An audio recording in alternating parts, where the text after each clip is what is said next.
Hello and good evening, everyone. Hey, Ergo. Wait. Music seems a bit quiet, though.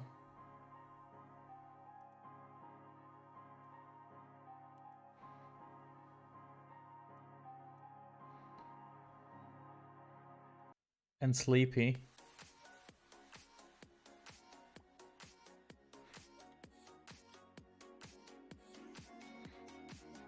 Hey, Space Fox, how you doing?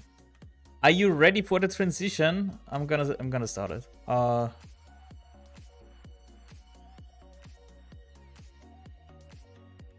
am hyped. That was it. That was the transition. Yeah, it is too long and it is too abrupt, right? So let me go back. So if I go to my scene again, it basically takes very long that it's plop and I'm there, right? And I feel like there should be some kind of fade or something like that. I don't know. I don't know, man. We will find something though. I'm pretty sure.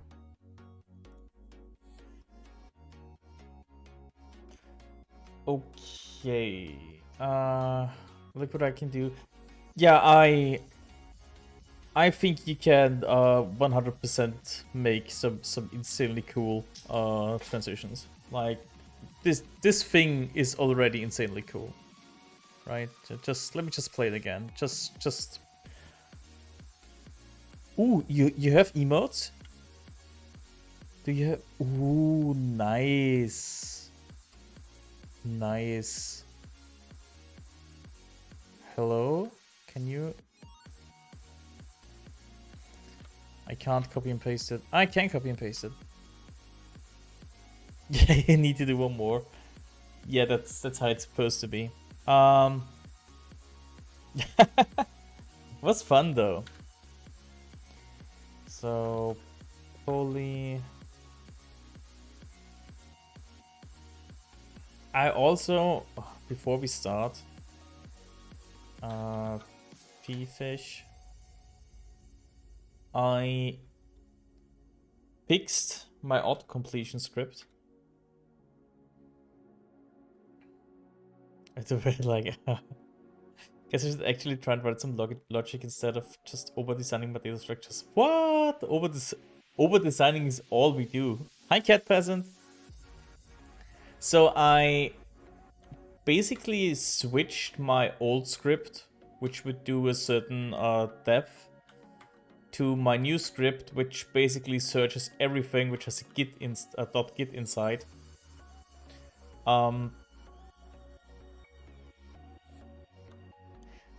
But it's insanely slow, so I'm probably gonna rewrite this and use a Rust tool for that, or something like that, to get the directories I want.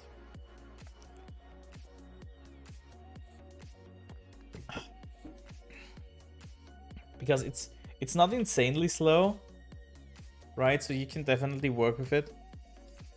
But so I'm gonna do, yeah, let's do the PolyBot again. And I press tab, it hangs for a few seconds, then it gets the actual project.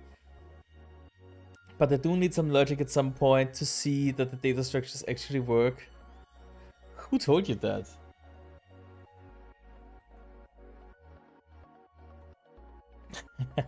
just make some algorithms, right? You hear all those crazy things. Let's see. I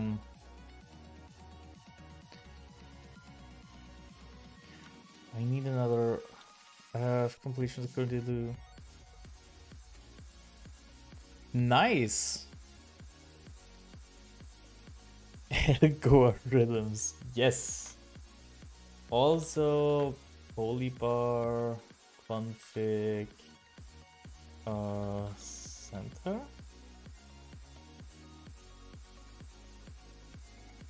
Just gonna get rid of my tray because it annoys me. Clear both. And let's write some algorithms.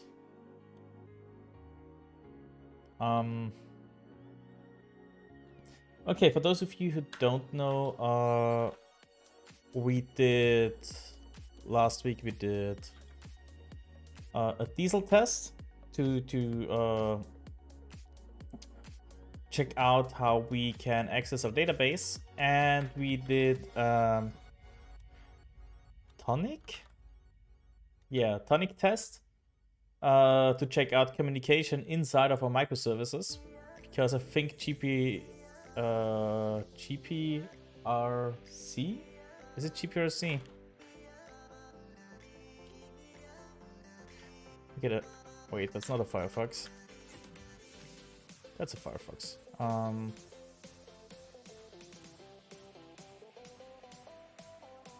Yeah, gRPC. That's two characters swapped. So basically we'll use this as an internal layer for our microservices to communicate. Just because it's pretty easy to use. And today I'd like to get the database service running. So combine those two we did last week. General purpose Rust compiler. You mean we should do a general purpose Rust compiler? Okay, so data server.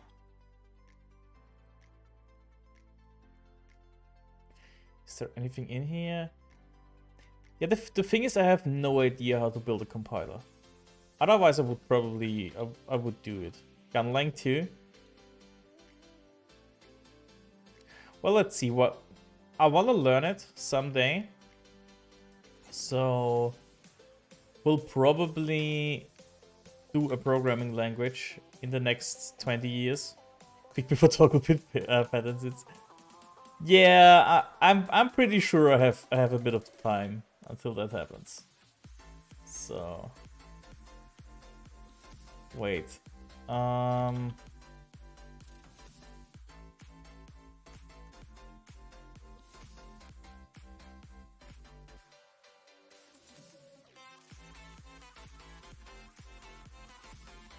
Database URL argument must be passed. Does it need to be passed though?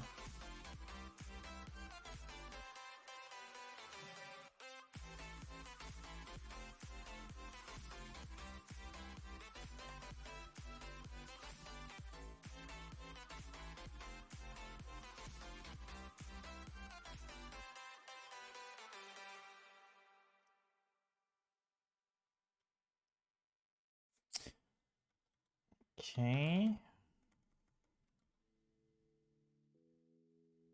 Wait, is nothing running? Docker ls. Docker images ls. Oh, there's nothing running. Oh. Hey Togglebat. I am Helina. I'm okay. So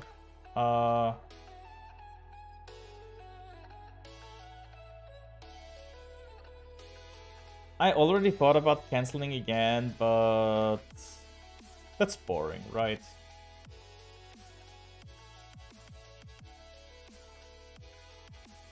Still kind of funny that the completions for fish is 50-ish lines and bash is printed 50-ish lines. I mean, my completions is a one-liner, right? So vcp.fish. That, come on, open. That's my whole completions, which is basically, okay, find everything in here, which is a directory, and contains a git file. My completion is just per off. Nice. I am one-liner. Yeah, I mean, programming in multiple lines is kind of boring, though. Yeah, replacing stuff. Replacing stuff with nothing. That's the whole thing.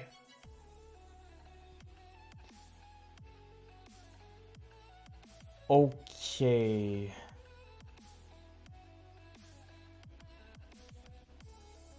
Why did...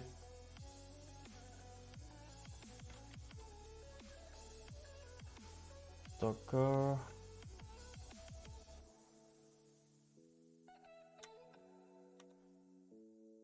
Oh, that's the one. Okay. Hey, Taminuka. 5-1 Lannister to complete. Nice. That's the only feature should implement. Powering off? Of course. No. PG is ready. Do you mean no response? That's not nice. Okay,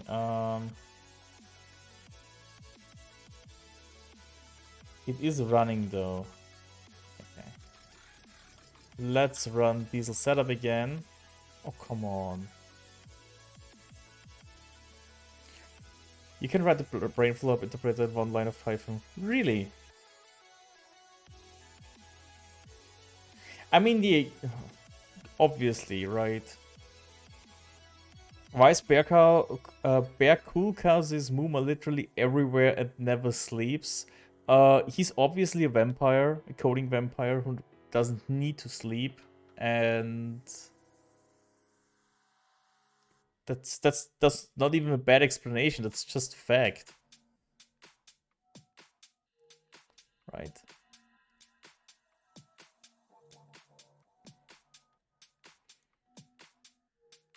Can't explain it. If only that was the case. I would be full on superstar if I didn't have to sleep. Yeah, that's true. But wouldn't you kind of go crazy as well? No response. To me, you already are. That's nice. That's wholesome. Who's to say we aren't crazy already? True, maybe I'm not even really streaming right now. Maybe I'm just imagining.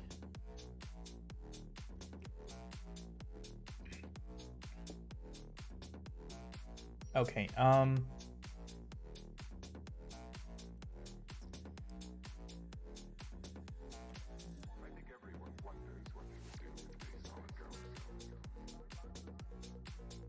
what's inside the end file? Database all. Slides a box of cat. Let's go peasant. Hey, no drugs in my chat.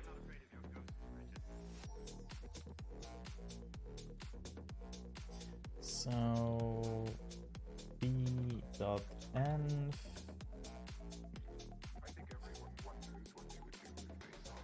database URL equals to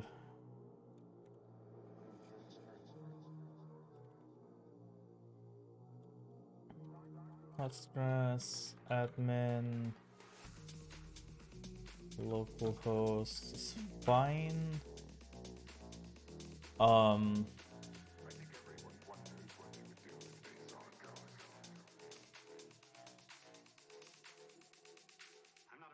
It's not diesel demo.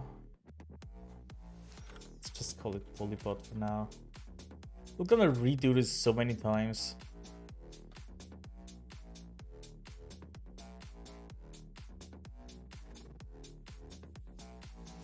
Let's an episode of spec code.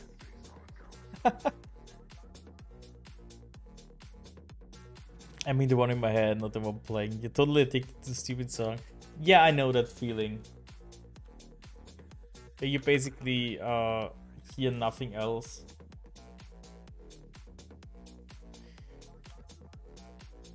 I had the ayaya sound from PolyBot stream stuck in my head for a week or something like that.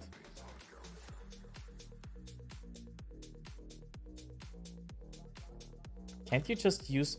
Oh, I just can't spell or can't type. Okay. Database is running.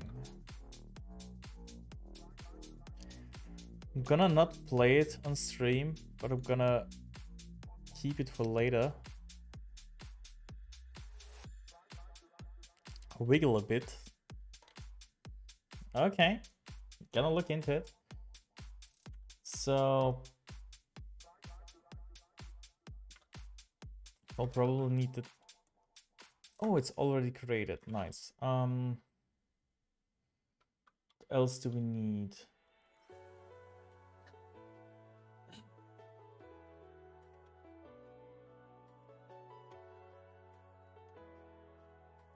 Okay, where's my diesel documentation? Already installed. Okay.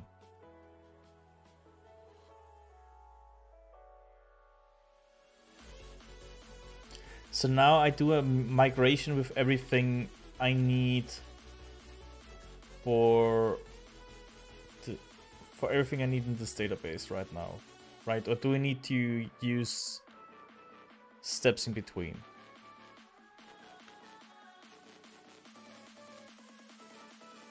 I think I just do what was it called? Create posts.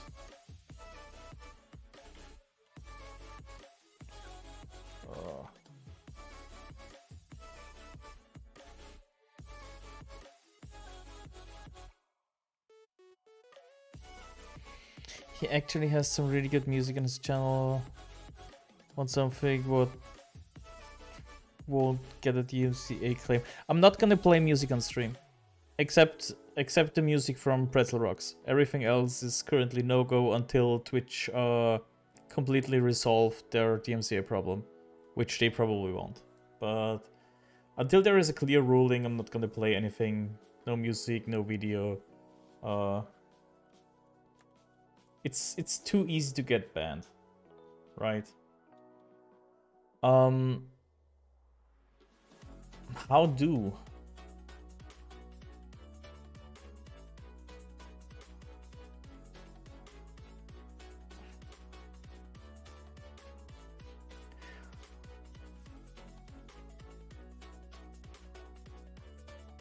Can I just share it with everyone so they can listen to it? Yeah, sure. You can absolutely share it, and I'm gonna listen to it after stream.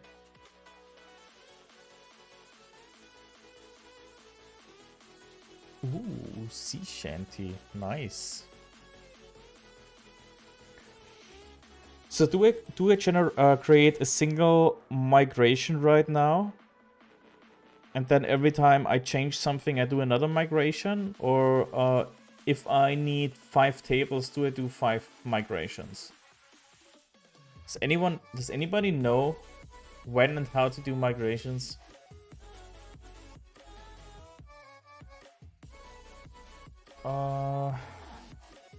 SQL.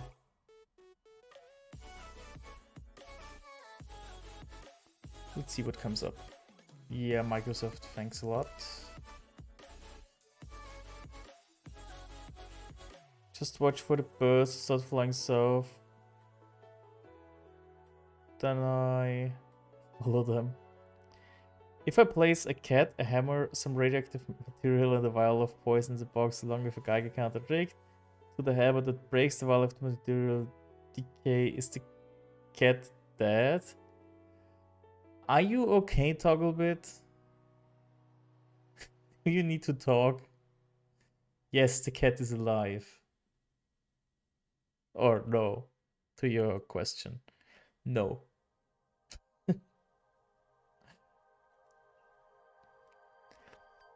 Yeah, your bot scared me today. Your bot really scared me today.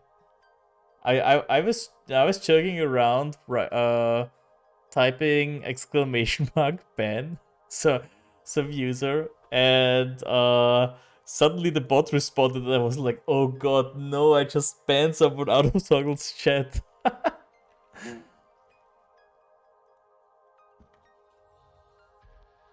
Yeah.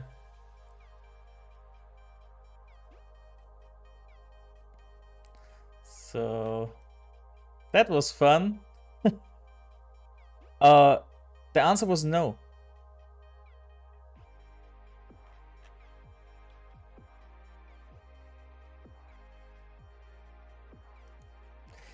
Yeah, I'm just clicking on random links to get info about migrations.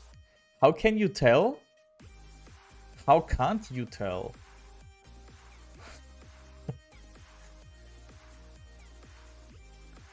Okay, that's not what I want.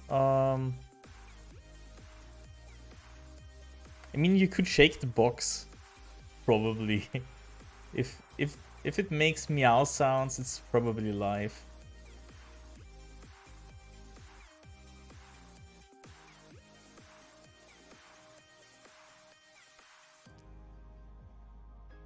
Feel like my joke is ruined by now.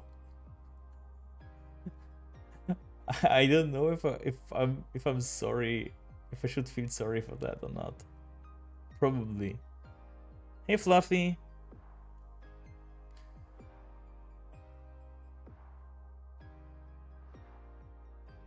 To your database, you can use the scripts to deploy to your other environments in a consistent way. Same order on each environment. That's fine. It's a poison that makes meow sounds. Huh. That's a tricky question. Soon may the weatherman come. Hey Phil.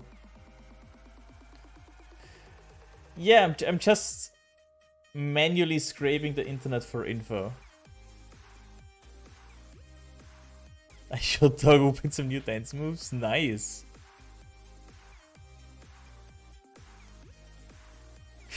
Wow, fair. Okay, so my question is basically, I'm starting a new service, which connects to a database. When I'm doing when I'm creating my migrations, do I let's say I want to have 2 tables, okay? One for each streamer, which is using the bot, and another one which tracks the user data, basically. They probably need to be combined somehow because a user has a certain amount of points per streamer. But do I create 2 migrations for that? One for the streamer data, for the streamer table, and one for the viewer table? Or do I generate one migration and put everything in to set up the DB? So my question is basically, if I know I need one migration, so I can pack as many things into it as I want. I don't need to do it incrementally for, I don't know, readability reasons or something like that. So I probably could do just init.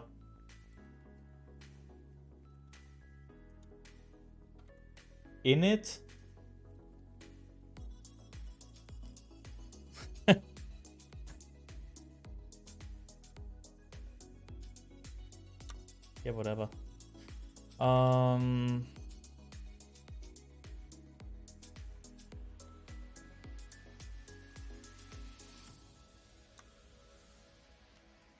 My SQL goes here.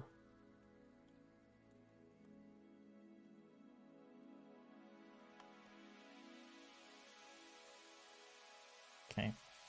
Yes, because if your migration fails, you want the database to revert to usable state, one that will work with a previous version of the app.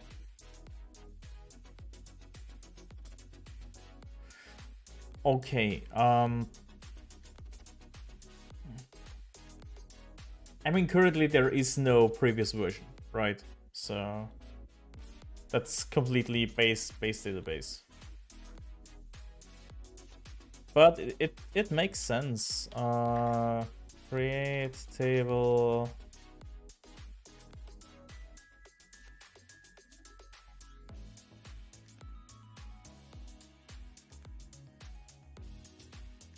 Which is probably gonna be me for a while.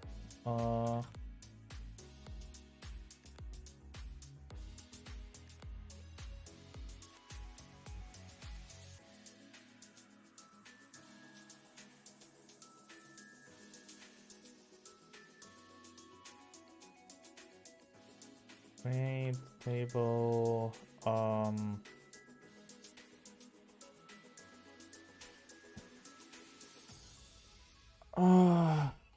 I hate database design.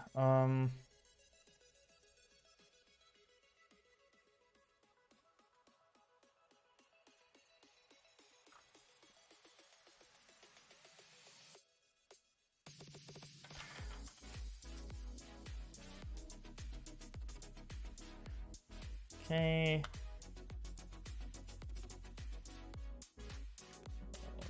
Also will have a name.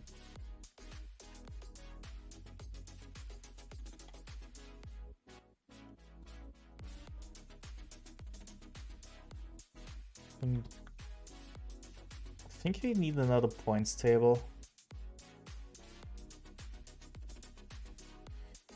You declaring the primary key like a pleb? Probably.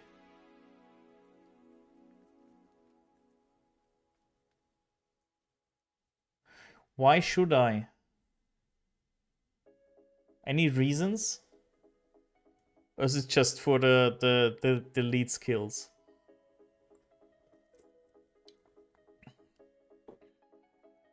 Easier debugging?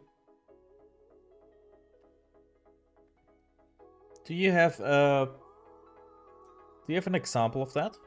Can you put something into pastebin or pasted.rs or something like that?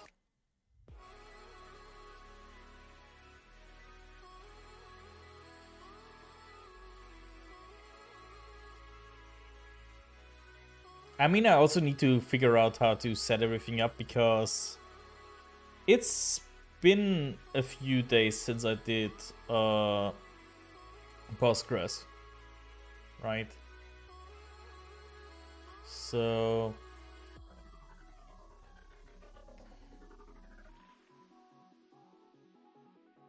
what was the question again? We used to hurting from everything happening. An example of pulling the primary key stuff out from here.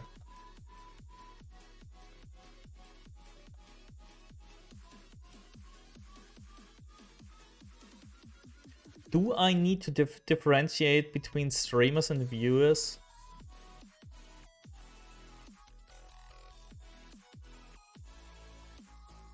I don't think I need to, right? Because it's basically every viewer is a potential streamer and every streamer is a potential viewer, right?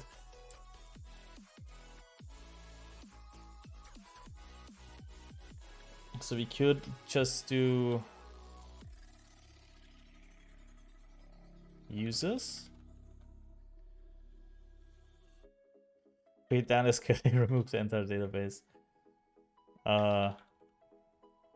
Down SQL.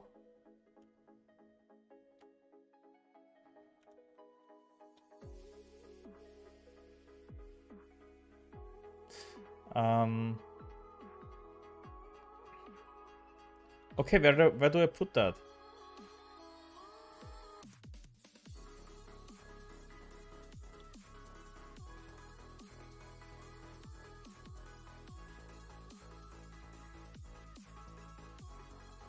This allows for indices of multiple columns at the end of the table. So inside here, I do constraint or what?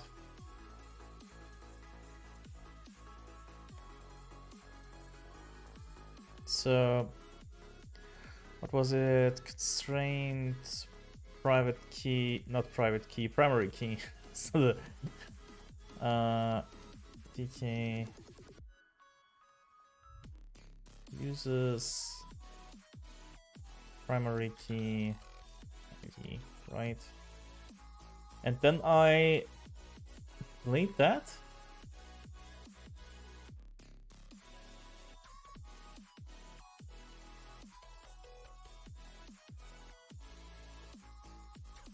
Okay.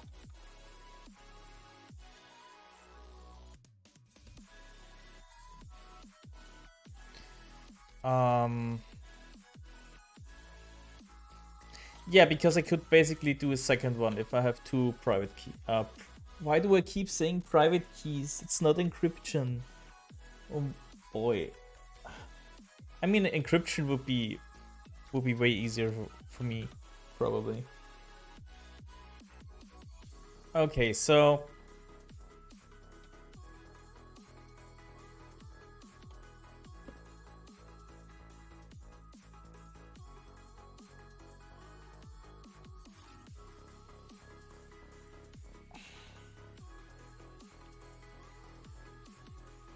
I'm just gonna write it down and then we'll figure out how to actually do it.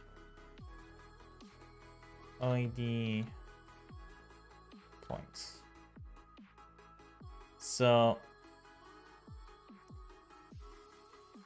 I guess you could also define a named sequence instead of using serial. I probably could, but same question. Why should I? Why would I? What's the benefit? Because I don't think it does matter right now. Don't know if that's a good idea. Okay, good. So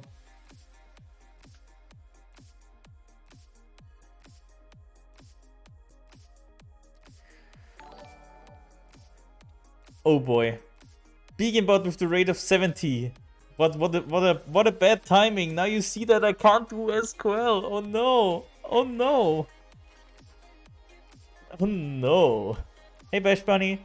Hey Stupak. How you all doing? Wait, let's get the beacon comment going. We're all learning something. Thanks for the follow, Smoking Ears. Hey Vilas Code, good morning. Well, actually it's pretty late where I am, so it's already 7 p.m. It's a beautiful day. Well, a bit dark outside. Yeah, perfect timing to see me struggle with SQL because I haven't done it in such a long time. So, it's called SQL. Hey Redrainer, long time no see. How are you doing? Thanks for the follow, Seb. Okay, so those are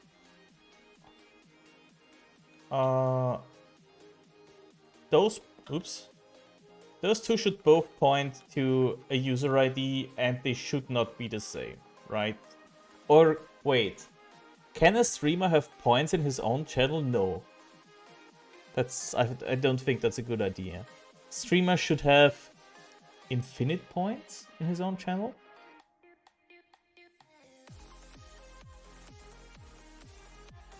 Right? So what do I define those as? I mean, you can have them, but you can ignore them. What kind of points are we talking about? Yeah, and your bot. So Bitcoins. Yeah, everyone gets free Bitcoins. No, I'm kidding. Hey Rexroof. So my current bot basically has a point system. Where everyone who chats gets a certain amount of points as long as they keep chatting. Which is currently completely useless because you can't use them for anything. Everyone gets free Bitcoins if they are able to provide CPU to mine them. Yeah, that's true. And if I get 80% of all the Bitcoins you mine. Yeah, so basically my current bot already gives out points, but you can't do anything with it. But I decided to basically replace my whole local bot with a whole microservice, with a whole bunch of microservices running 24/7. And I wanna get the point system in there as well. Hey Castras.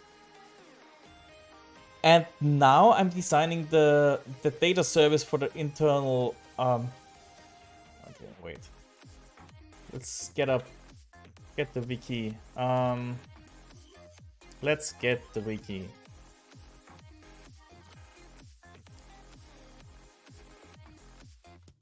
Yeah, that's the to-do. I think I had more notes. I think I'm missing something.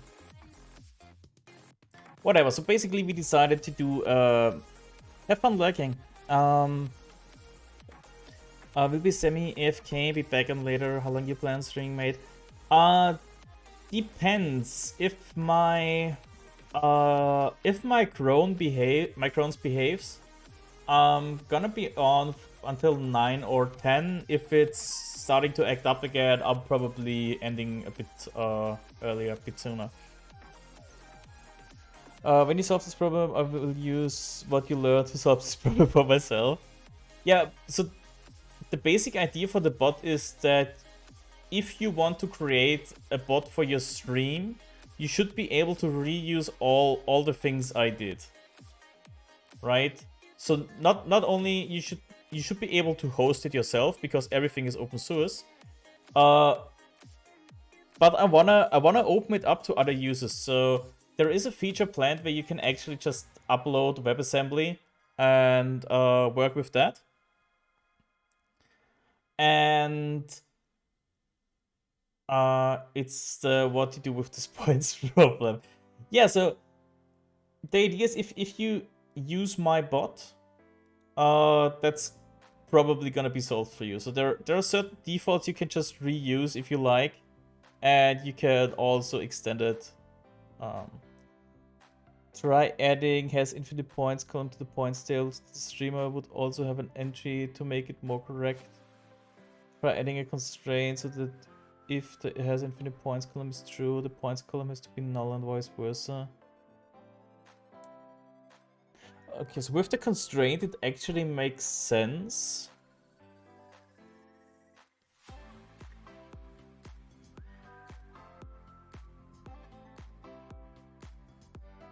I mean, we could for a start just let the streamer have points and just don't care about it, right?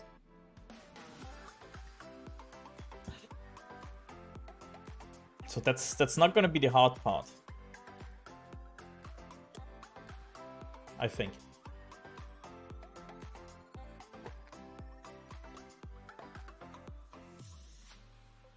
Also, if a comment gets sent to the bot needs probably already knows which channel it is in. So we can verify there. I don't know if the separate column is actually necessary. I think we could just add the thing. Hey Yasmin! Back at it with the hacks again. Okay, what types do I give those things? Just check something. Postgres default type.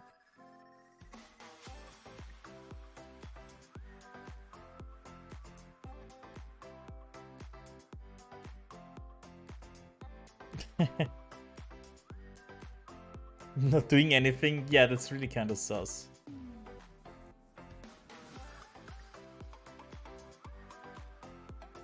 Okay, so if I do create table, what is this? Are those all integers? Are those all numbers? I'm confused.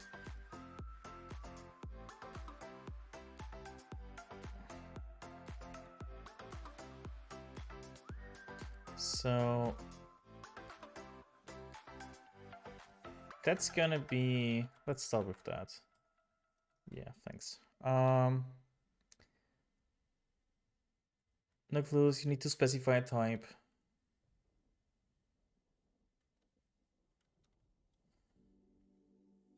Okay.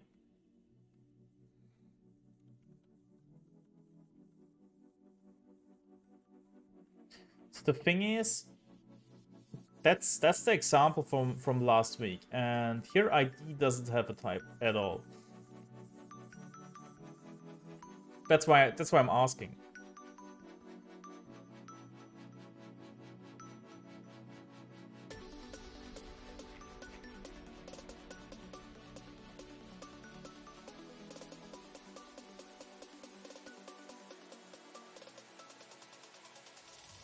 Serial is a time. Oh.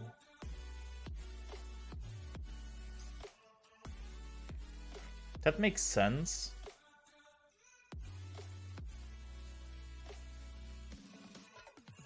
Okay, so those would need to be serial as well, right?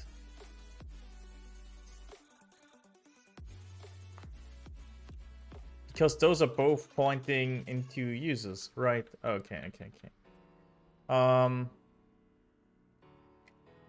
else do we have? Yeah, points would be an int probably. Villas Code, thanks for the follow.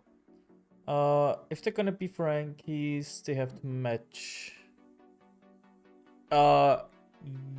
Yeah, they are. Wait.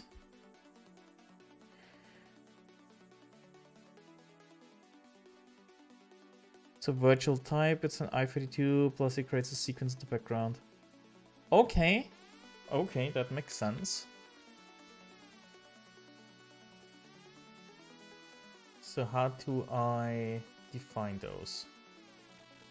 Frankies Postgres.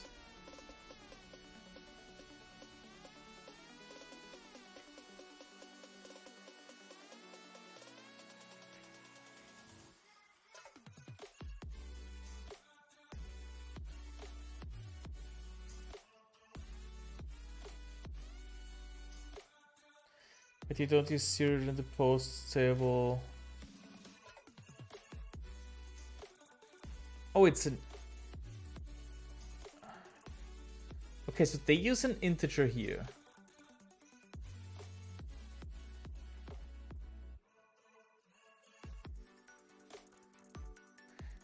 Yeah, so that's basically what the documentation here states.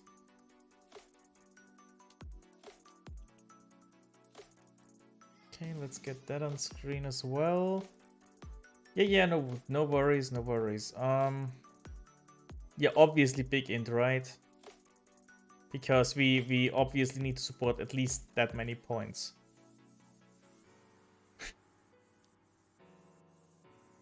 I also forgot something there. Yeah, no, that's not a problem, I think.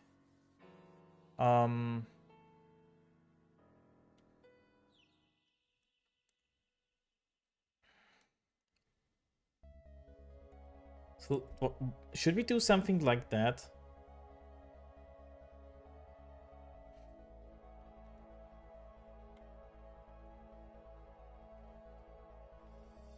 Okay, also here is no constraint. No, I mean if we should use that instead of the serial on top, right? We should do oh, I've covered it. Nope, I have not.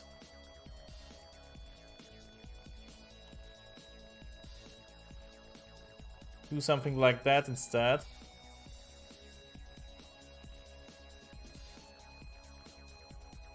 If you don't use constraint, it won't have a name. Does it need a name?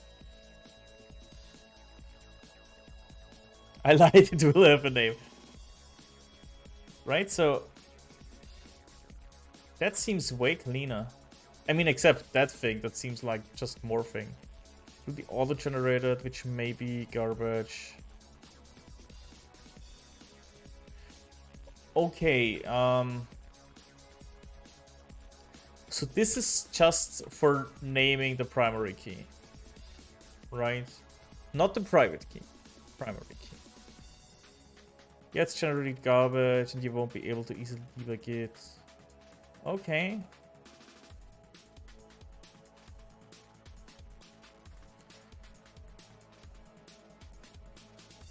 Okay, let's do something like that. Seems more sensible. This should be an int then.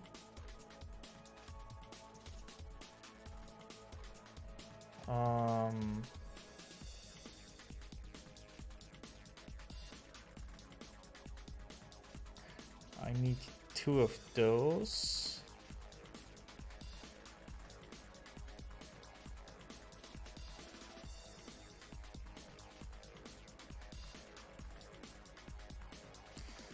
So wrong button. Frankie uses. Wait, no.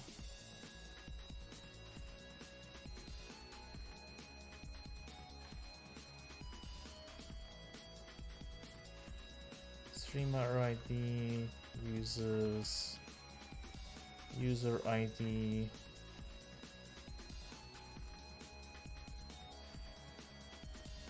No.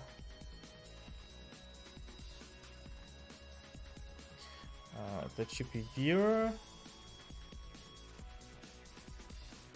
Oops. Viewer ID.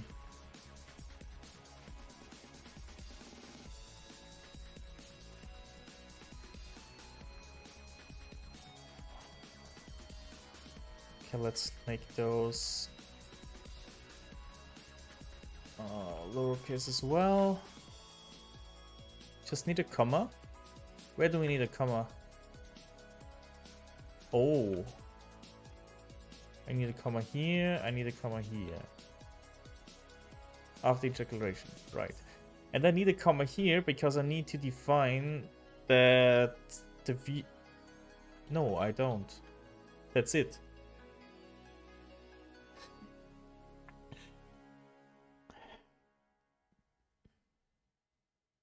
That's basically it, right? The user ID, you have a name. The primary key is my user ID. A check constraint if you don't want it to be the same. Yeah, I oh, wait. That should be an int as well. Thanks for the follow, Crypto Lake. So to all the new followers, how are you doing? How was your day? You want to tell us something about yourself? Are you programmers? Do you love programming? Or are you just in it for Vegan's normal streams? Was today tiring? Yeah, I totally agree. I absolutely and totally agree. I like it and dislike it. Lol. Okay. Yasmin loves programming. Nice. We can. I think we already talked about that. Hi, I'm Sogabit. I love programming, long beaches on the walk-in music. So we've already talked about that. Yasmin, if you like, we can do a bit of Python training. And maybe even on stream if you're down for that. It's 11:50 AM here, so I'm in the middle of my day, but it's going good. I'm front-end dev, I'm learning about backend, scripting, etc., etc. Nice. So it's almost noon. Time to eat something.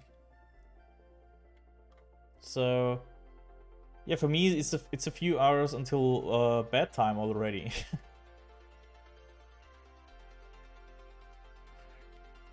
That's KKKK. That's all done. I think we can run the migration now. Almost. How many hours you sleep? That depends. I try to get at least 8 hours of sleep in, if I can. So Python trading 10 of 10 would watch. I'm doing a Discord bot using Python now. The portfolio for friend next chess. Nice. Well, the thing is, it's already been a few months, years until since I last did Python, so I'd need to read up on it. But the language isn't that hard, so it should be pretty easy. My biggest problem is I have no experience in teaching, so I want to see I'm hardline to Python now. Matter of hours, I'd assume. Yeah, Python is pretty easy. What do I actually want to do? It's just drop tables. I'll drop table. Okay. Experience in teaching. Just yell until they understand you're thinking without explaining anything. Yeah, just feel like they're back in school. Drop table uses and drop table points.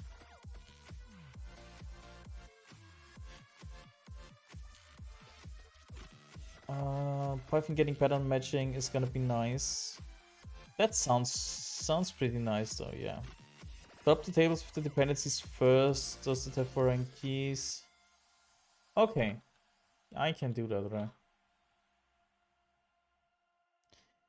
I'm Bengali, but my grandparents' family are from Yemen. Oh, nice. And Yasmin is also responsible for my background. This is Bob. Say hi to Bob, everyone. This is Bob the Geagle. Thanks for satisfying my OCD. You get around that, but why do it the other crew? Tunisia, noticed your name, that's why I asked. Yeah, the background is insanely cool.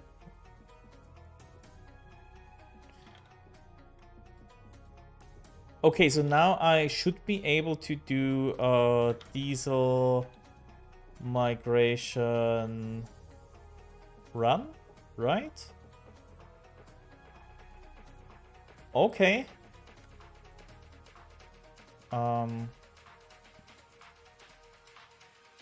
That's Bob I drew doing Game on Scribble. Yep, that's true.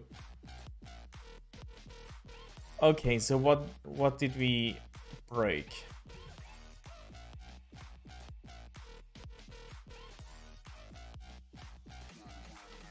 Yeah, Bob is all around us, so...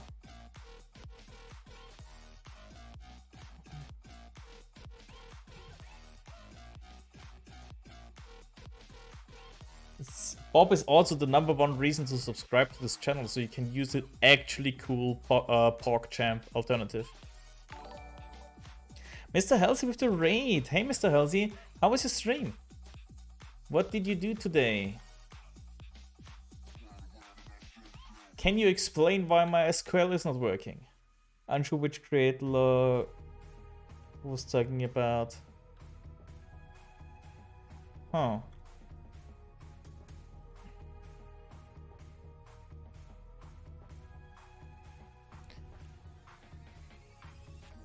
Okay, is there an SQL validator?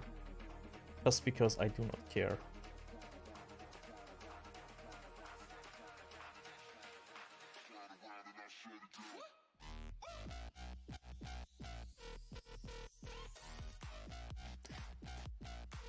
Because I think there's nothing in it which should... do we need a semicolon or something like that between those statements?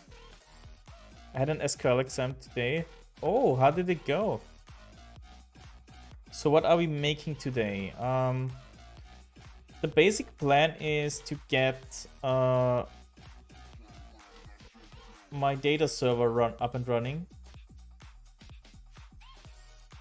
Okay, not even the validators trying to validate stuff for me. Can I delete that? Try it again. Yeah, it hates me. Okay, so you already know that we're working on my PolyBot, right? And I'm still missing files somehow. And last time, hey Mr. Halsey, and last time we basically decided to get one service which communicates with the API, with the database server, and every other service will communicate with this one service to get its data, right? So you have one point of access for the database, and we'll use Tonic and Diesel for that. And right now I'm trying to set up the diesel database so that we can actually use it. And do I need a semicolon right here? Yeah, that's what I thought. I vote for kicking pretzel rocks to never answer any of my fears and completely ignores the conversation. Okay. Wait. How do I know? Okay, whatever.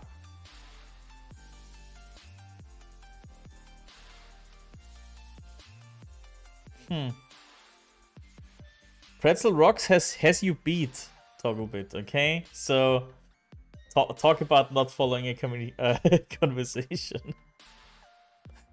So that means no, wrong button. Those need semicolons probably as well. Easy, right? It's just SQL is just like programming. If in doubt, do semicolons. Come on. Okay, that works as well. So both our scripts should be working.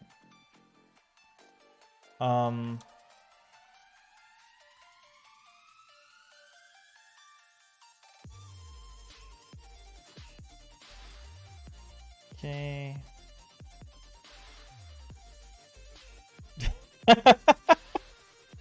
I'm sorry, Taco. Like, how do I do this without getting banned off of Twitch? I'm sorry, I'm gonna refund your points there.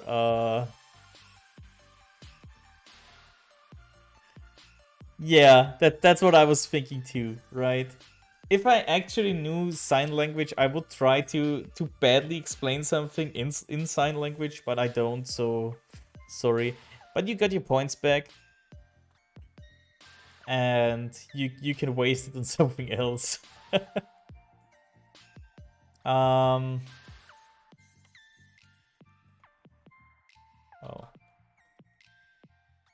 Come on.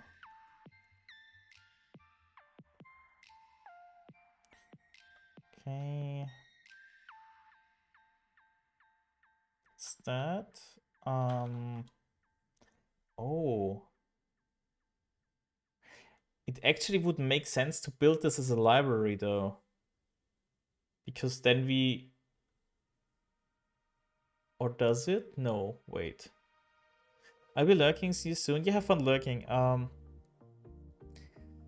So my thinking was if I used a library instead, I would be able to make one binary for the service and small libraries for some maintenance work, stuff like that. But if I already have the gRPC stuff running, I can just tell the service what to do, right?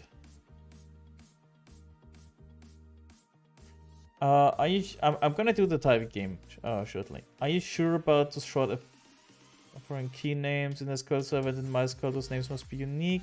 I'm willing to bet it's the same with Postgres. Just for key names look like you might want to use them again when joining them from another table.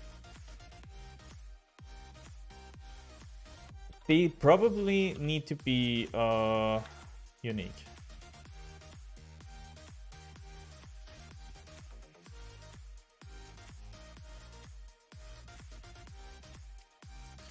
They probably need to be unique.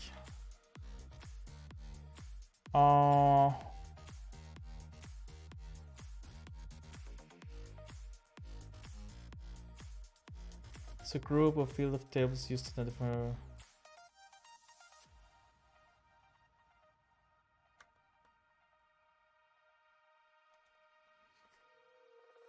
Okay, so let's see.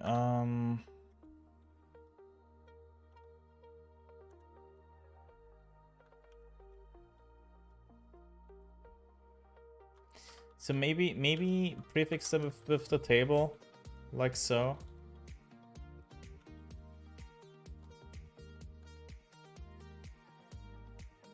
Something like that.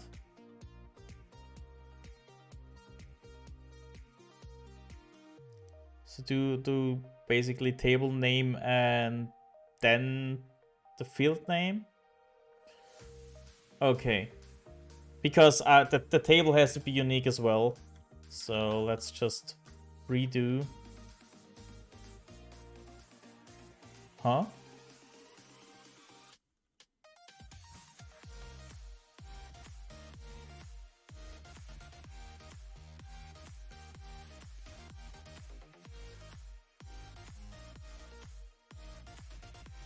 Oh, points. Yes. No. Yes. I keep pressing the wrong button. Come on, hands. That actually makes sense, right? It's the ID, that's the user ID. Okay. Let's get the typing game going. Oh, good start.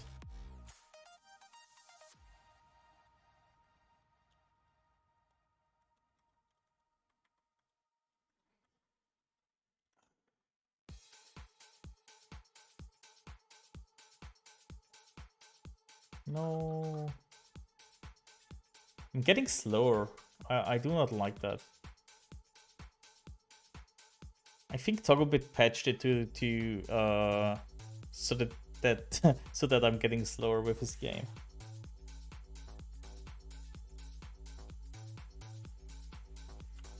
I patched in slowness. Yeah, that's exactly what I thought. Okay, redo the thing.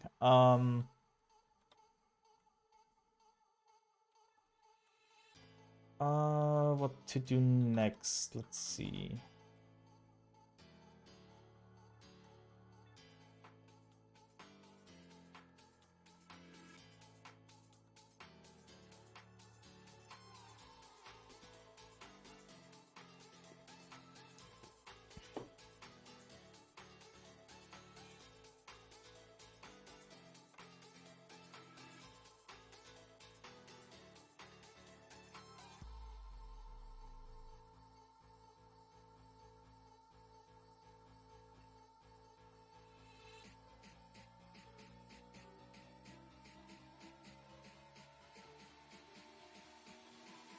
Wait, but that's just a single connection, right? Wrong button. That's not even a connection pool.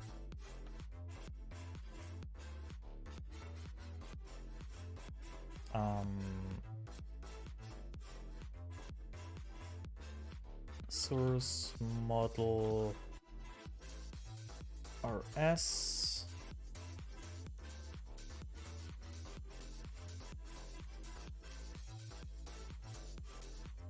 Cargo add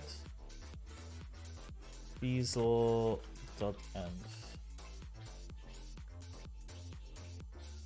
Just restarting NVIM because I don't trust CC or Rust Analyzer to do the right thing.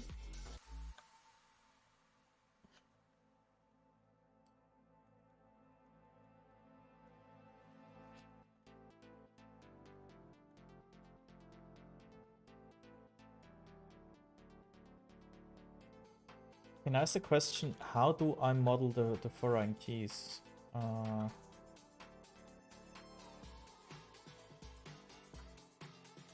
Cargo Tomo.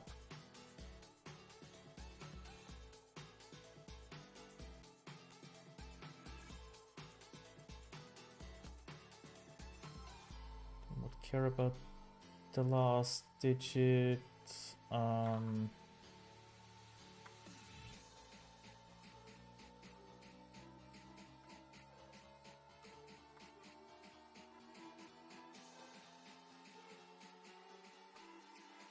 Okay, that is something I can model. So okay, everything is broken now.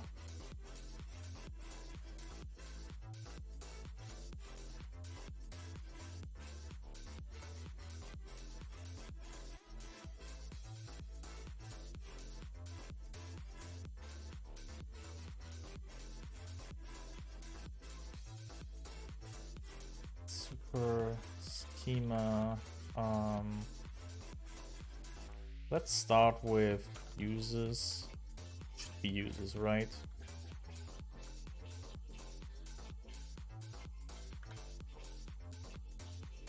What's going on here?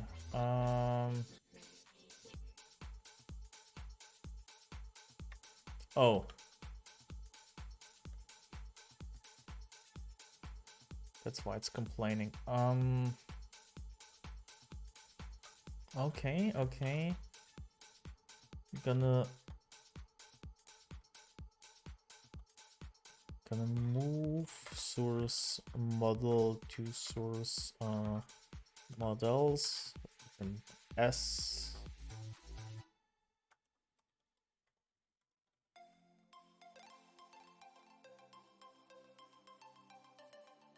Okay, now we have a user, which is basically nothing but an ID and a name.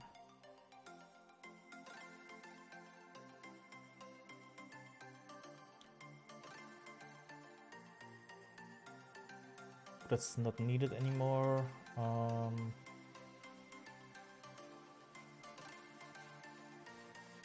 So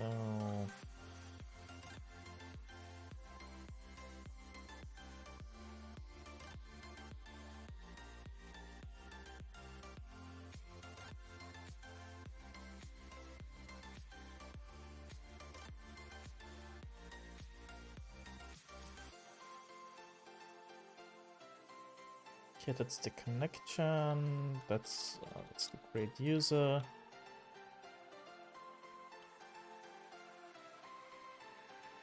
Name.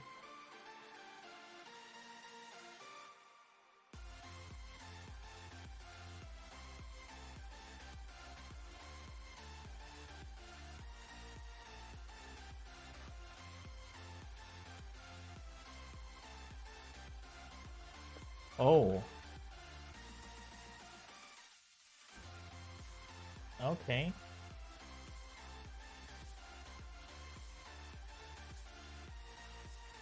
We need to generate the, like, for the super schema users.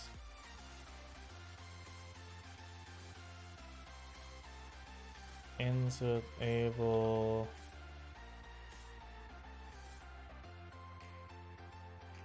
table name equal users, new user.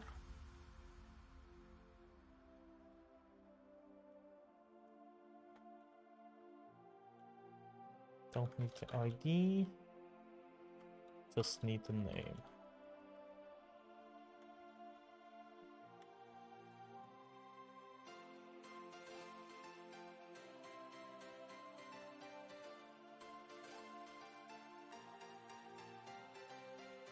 So new user name. Users table. Well, let's get rid of the hints.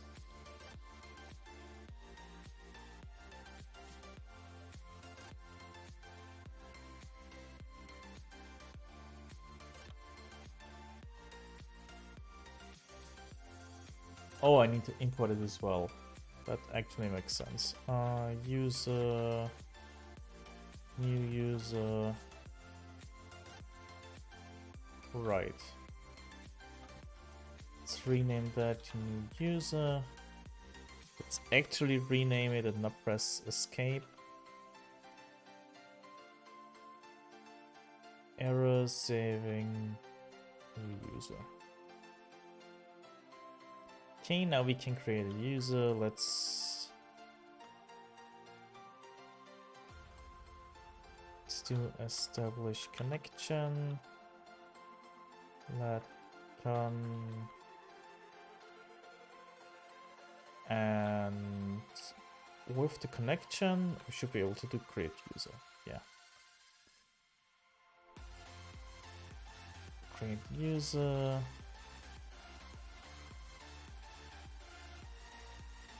And name is gonna be I am Hardliner.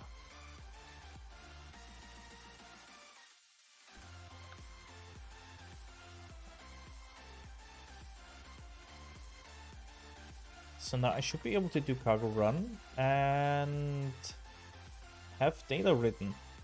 Let's see.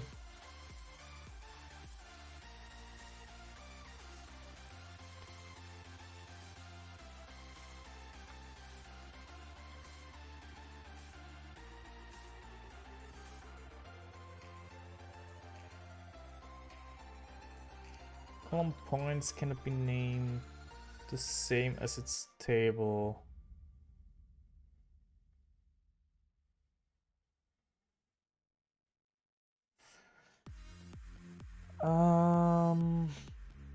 Why?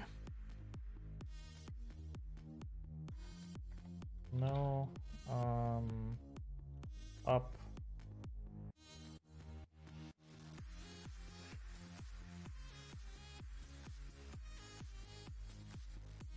Let's call it channel points instead. No. I think we should call those channel points.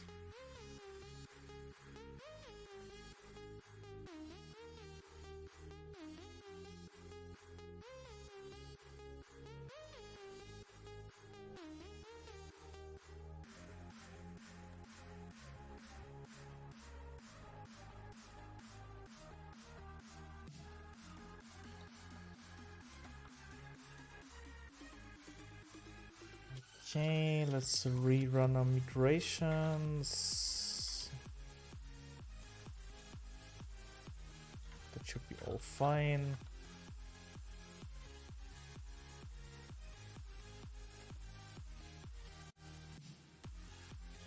Okay.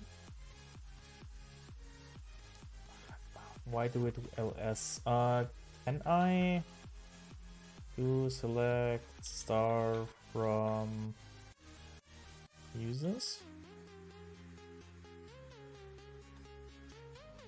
Select star from users.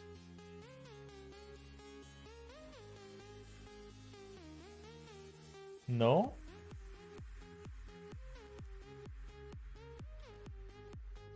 How do I work with this?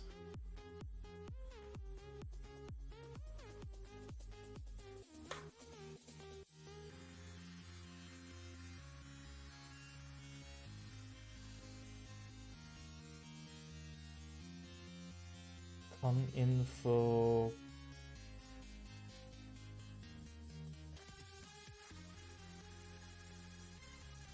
PolyBot.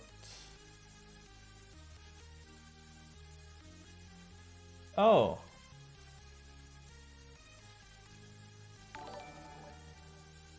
Piscan with the raid. That's the third raid today. How are you doing? How was your stream? Why am I having myself twice inside of my database? Okay, let's. Ooh. Hey Exoticus. Hey Fiscan, how you doing? It's going Postgres. It's going Postgres. Channel points. Okay. Now it's gone. Oh, and also my migrations are not correct.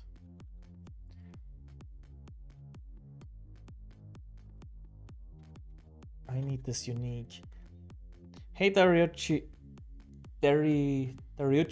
Sato?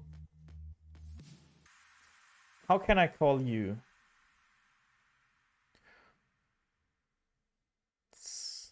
Seems like a pretty hard name to pronounce for me. Dario I can do. Yeah. That's easy. Yeah, that's easy for my Austrian Austrian speaking self. So knee constraint. Levant, yes. Okay,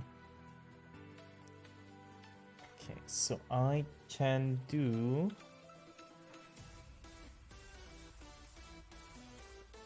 unique name.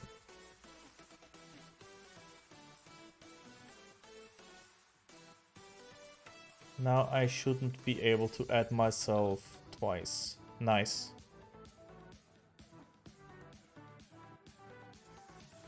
Ciao, I know too. Yeah, I found a strange encoding error that had eluded my grasp for a few days. Nice. What was the strange encoding error? Did you use NZ?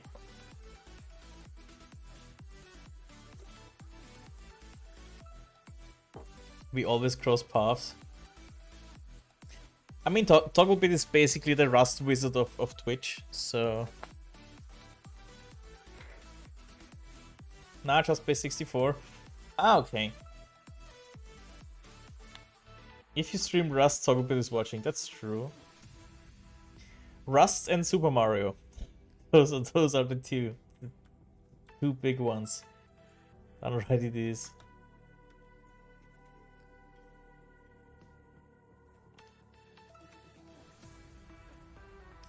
Now you're the only Mario player I watch. Yeah, only the best, right? Hey, large cat. How you doing? If I had a non-closed source project I could stream, do it. Do it. Just create a project, right? Yeah, make Hello World in every language. I was voting for Messian. Too close second. Have I missed something?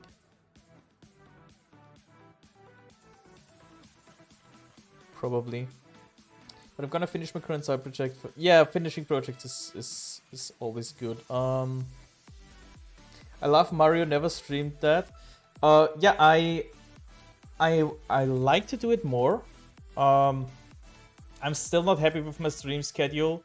So every day working 8 hours and doing a stream after that is way too much. So I need to figure that out. And I want to do Mario every second week or something like that.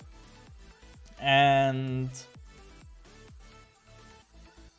we'll it's basically Super Mario World Kaizo. So we'll do a few Kaizo ROM hacks. At least to a state where it could reasonably be allowed to finish implementing it on workers. Nice. Right, I have to game with the family. Yeah, have fun. Just going for Super Mario 3D World plus Browser's Fury. Let me think. 3D World. Is this the newest for the Switch? No. I'm thinking if I've played 3D World or not. News for Switch indeed? Okay. How did the Super Mario stream go? Well, we started with Invictus, which is a really cool hack, and is the next hack I wanna finish, which I haven't finished before on my list. But I was struggling so hard in the first level that I decided to basically go back and train again. And we switched hack after that and finished it right on stream. But it's part of the 2021. Oh, cool. First level looked hard. Yeah, it's Invictus is... It's not the hardest. So it's one of the I wouldn't even call it in the middle. It's easier than most other ROM hacks, I think, if I remember correctly. But if you have no training, it's just too much. So let's see. If I find the time, Like I said, every second week or something like that to play a little bit of Mario. Maybe, maybe we get to a point where we can actually beat it. Best part is when your base 64 looks decode correctly but doesn't. What? So it did almost decode correctly? How? I'm failing to wrap my head around that right now.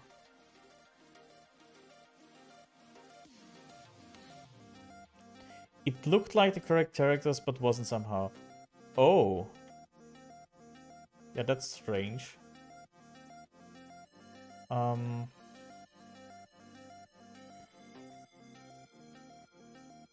there was an update somewhere. Is it able...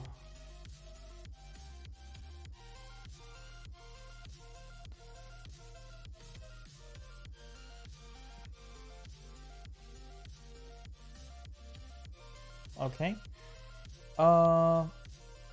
Which is why it took so long to find the error. Yeah, that's completely understandable.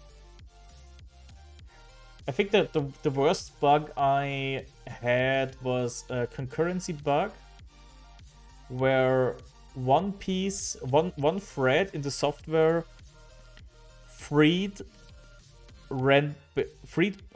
basically part of freed a variable, and another part of the software tried to free the same variable, which randomly freed some other stuff which shouldn't be freed at the time, and then the software basically crashed, and we get a crash log out of it, but the crash log was on the other end of the software, basically.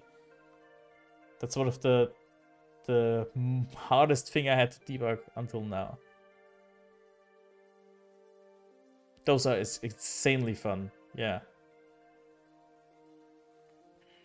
Okay.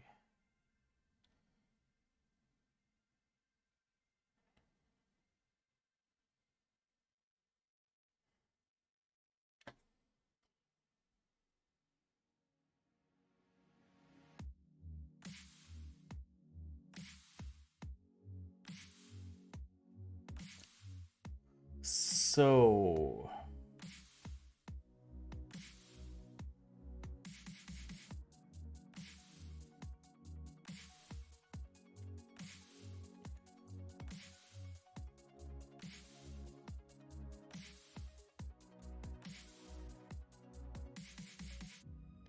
When your crash log... Sorry.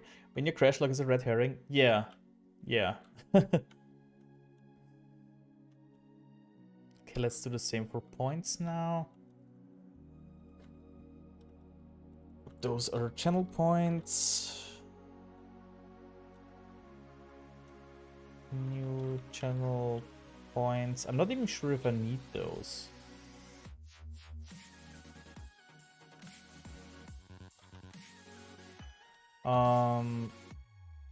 Okay, we get the streamer ID, which is an IA32. The same for the viewer. Almost.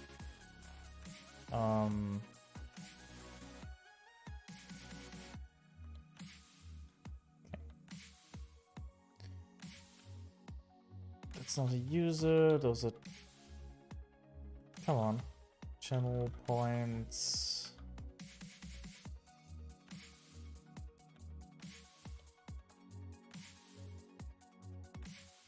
And pop points I32.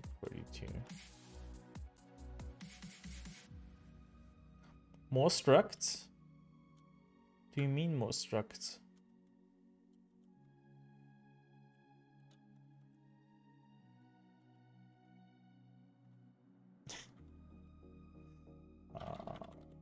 Channel points. What? Sometimes so confusing. Some things in NVIM you need to press enter for it to work. Like if you want to rename something, like a variable, If you press escape, it's not gonna rename it, obviously. But if you autocomplete, and you press enter, it sometimes also doesn't work. Whatever. Will never escape structs. Why would you want to escape structs? Structs are cool.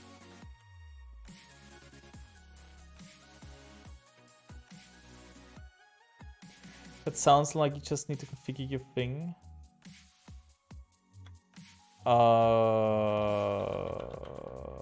I am not sure. Default values.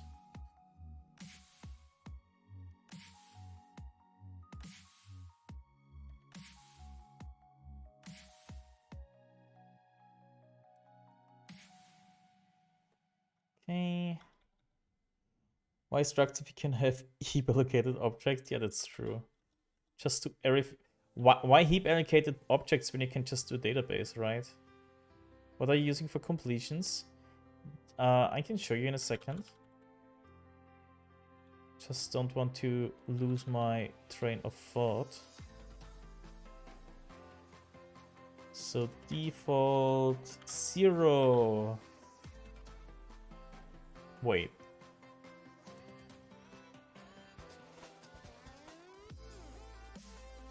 Yeah, everybody starts with 0. Oh, but structs are wonderful. Only structs, nothing else. This is how it's meant to be. Yeah, true. Every interaction should be either a read or a write comment to a file. I mean, that's the Unix philosophy. No, that's not the Unix philosophy. That everything is a file. Well, kind of. So let's redo again. Okay, what do I use for completions? Come on. So I have CUC installed. And additionally to the whole CUC stuff and the normal autocomplete, I also have... Where is it?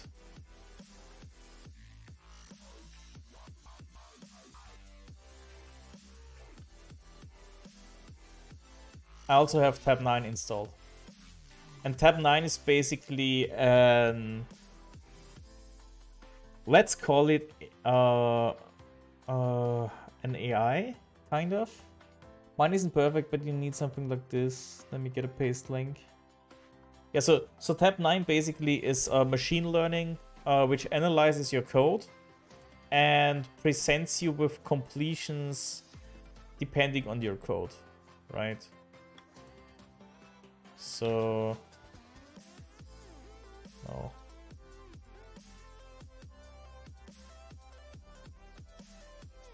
Say, do you want to do some... What about tab 9? I think it's really cool. So let's see. Let's make a stupid example, right? Okay, no. Let test B tab. Let test C tab. You see what it's auto-completing? It does work well for me. Tab 9 sounds interesting. It's insanely cool for repetitive things, which you sometimes need. See, it's already doing the D, already doing the E. I don't need to type anymore. So if that's your doing, if that's the thing you're doing in your project, go with tab 9. And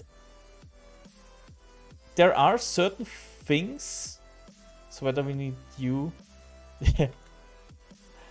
to program a bot for you, right? Thanks for the follow. Is it possible we have different things that just in conflict? Probably. I mean, what would life be without conflict?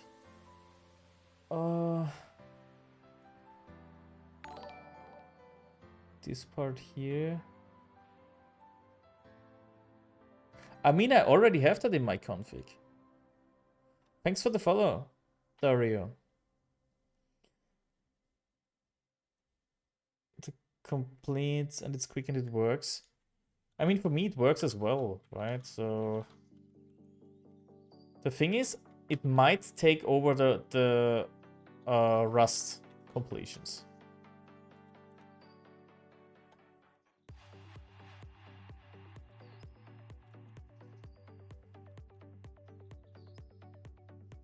That's the only thing that might be a problem. So, but right now, I used it on Windows with VS Code extensively, and it worked marvelously. And I only installed it recently, right? Need to get my kids to sleep, take care of chat. Yeah, have fun taking your kids to sleep. No, you got this, Castras. Okay, so we have created our user.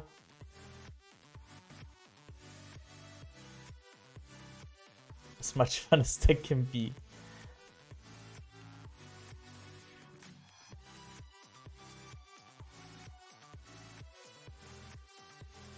Wait, I do need to provide a lib. Do I need to provide a lib?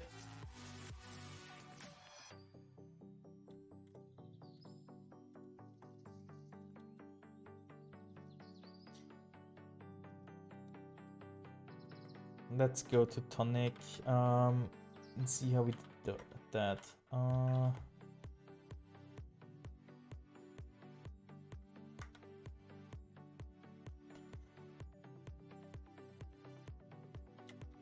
Okay, I definitely need a lib for all the other projects to use. So source lib or s.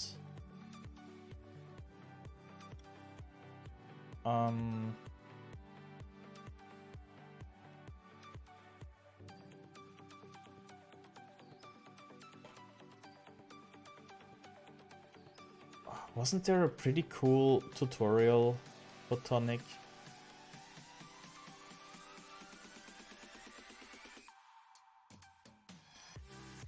Was it in docs? No.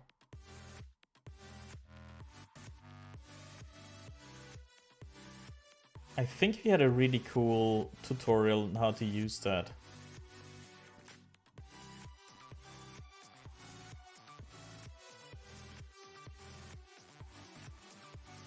Oh, the examples itself.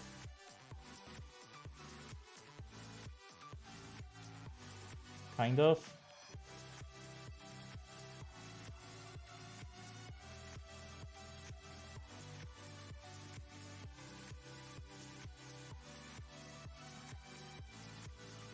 Oh, tutorials.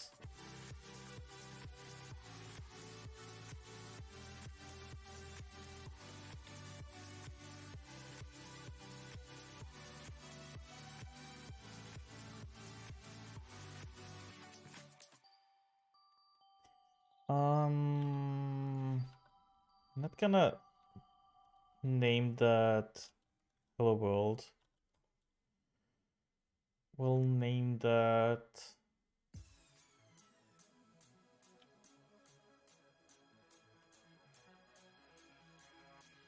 data access.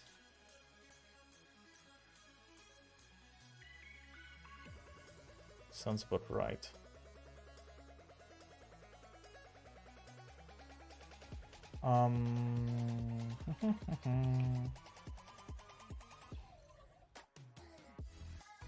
Data access. Okay, it's heavy now.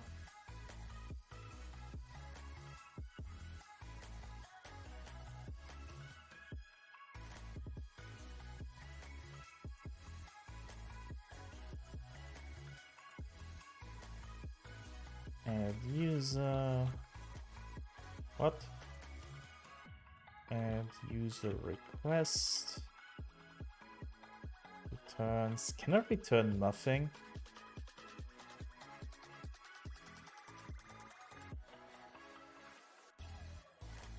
gRPC.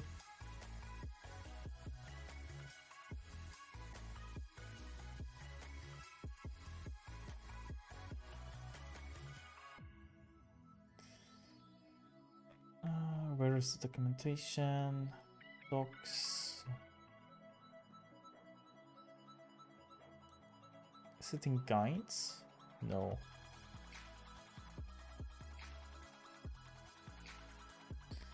Yeah, whatever, but just want to learn about gRPC format.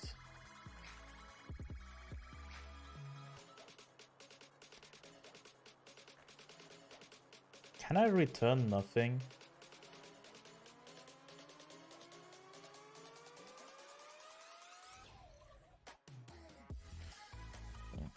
gRPC, return nothing.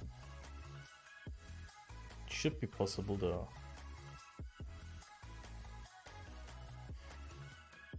My point in the future is I recommend being safe by always defining custom params and result types for every method.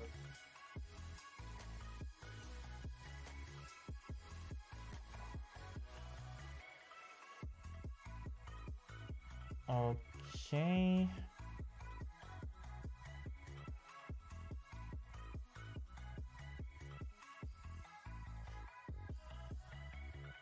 Wait, no. No. We'll not do that. We will run the typing game. Add user response. So we'll do message, add user. That's not helpful.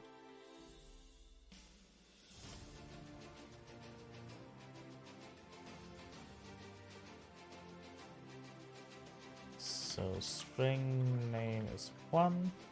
Starts with 1. Right. So we'll get the name, message, the response, and we'll return the ID. Is it int or integer? Okay, close that.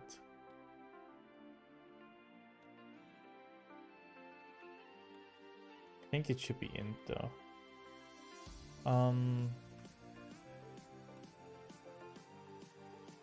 Don't need to return the name.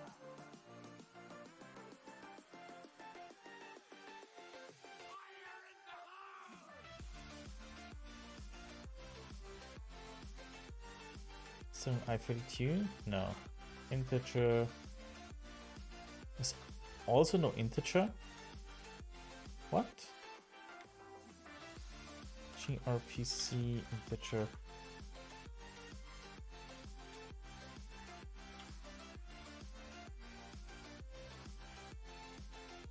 Oh.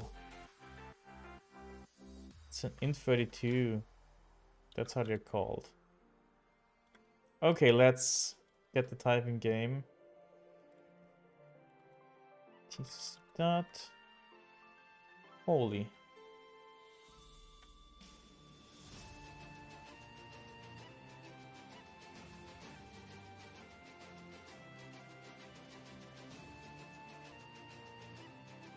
Always the hard ones.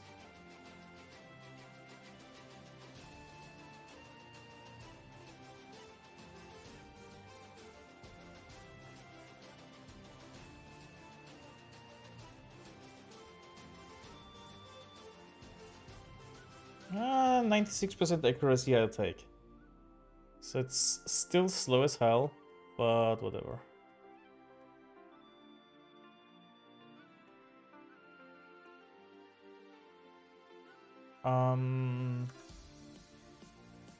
Oh.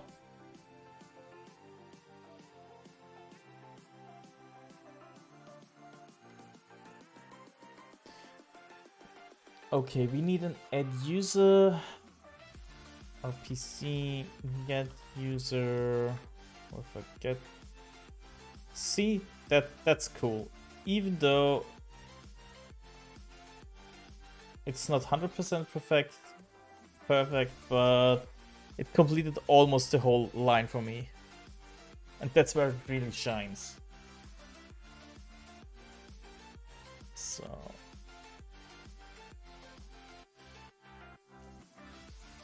PC, get points, tab, or PC, set points, tab. Right, it's that easy. So we'll do message, get user request, which will be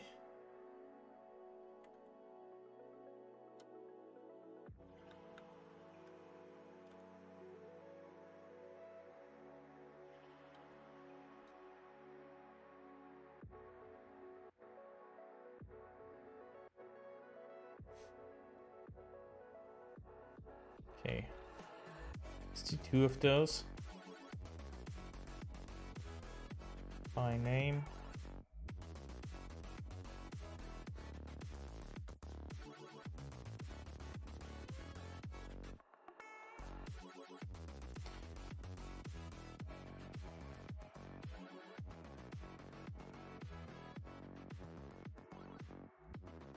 So this will take the ID.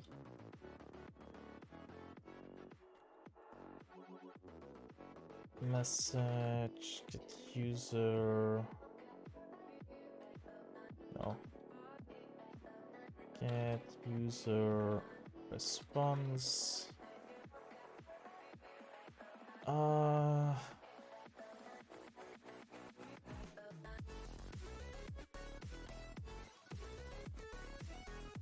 and string name, which is 2.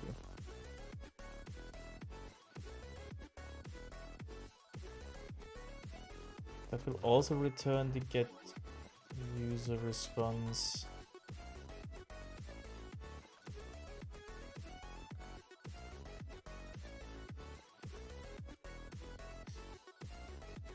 User by name request. Take the name. That almost spells name. I'll just need to do the same thing for the points. Message get points request. And we will take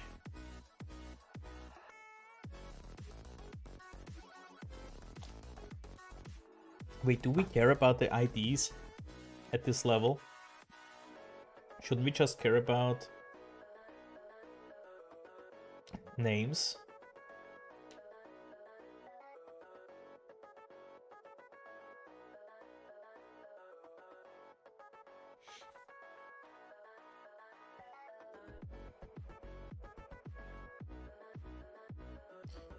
I think it makes more sense to just drop that completely.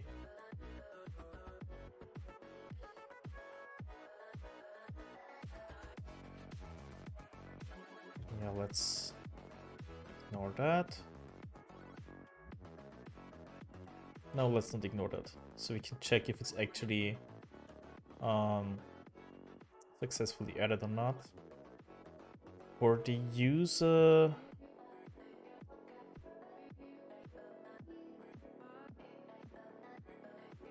no wait, what if the user changes the name? Yeah, we don't care about that. We don't care about that at all. So get points request will be string streamer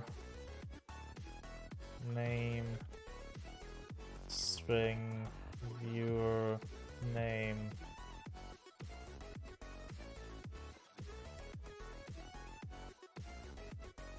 oh, that's it. That will have the same thing with set.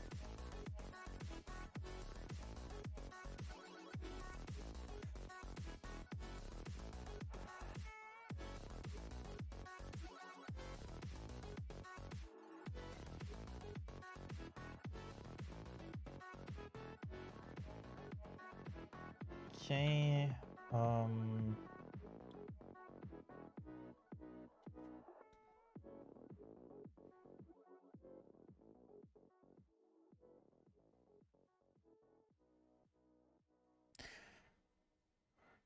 Do you think would it be better to set the points every time, or should I make a method to just add whatever number of points we like?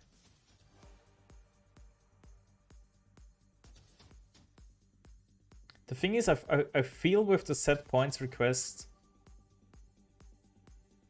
it would be easier to have race conditions where where two services get the points of a user and both set them. I think there should be both. I think there should be should be both. Because most of the times I just want to add points. So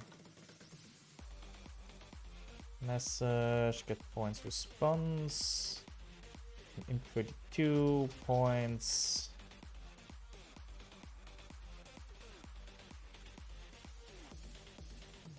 It's one. Set points request.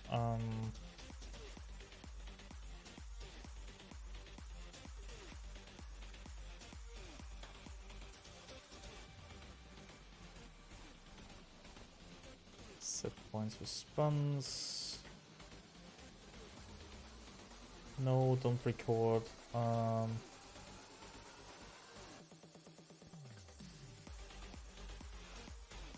Let's do an add points.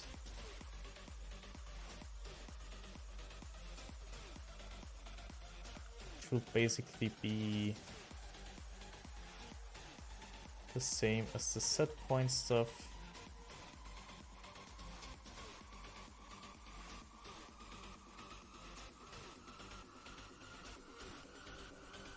Except that it will return the points.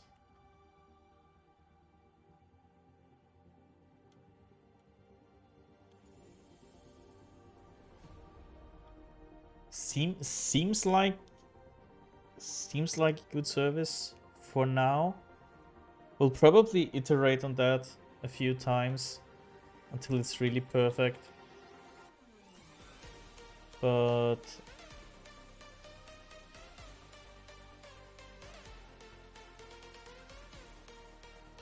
I think I'm even gonna go as far and comment that out for now.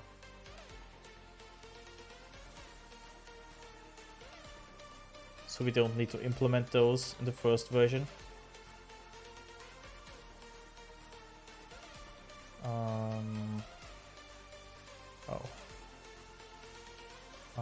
Build.rs v build.rs.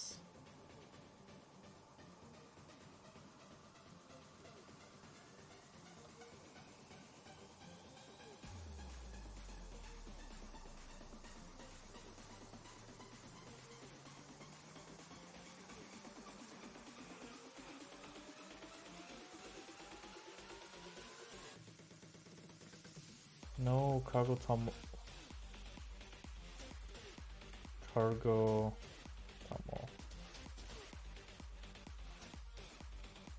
Also cargo tomo.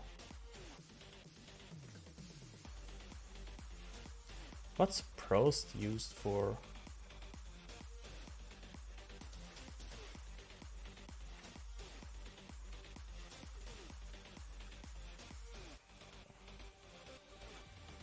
Is it used at all?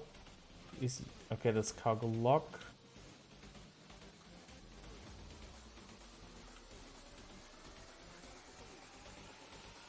I mean, whatever.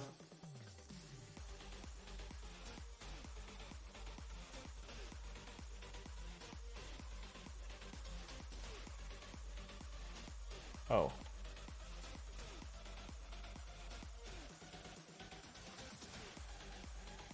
Seems about right. There's the wrong thing.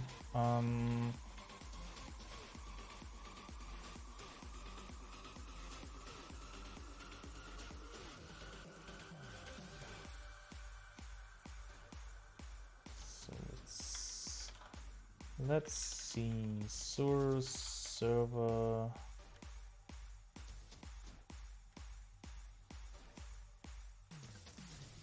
Client and Robotoml as well.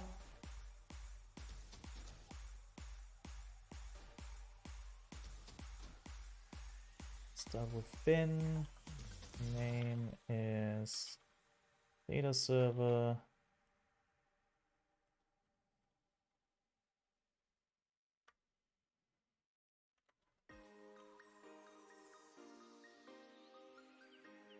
Source server.rs.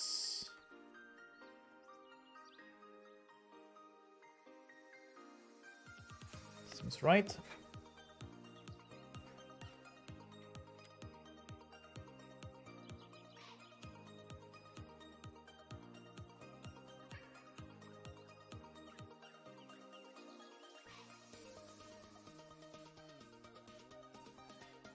Source server.rs. Let's get everything.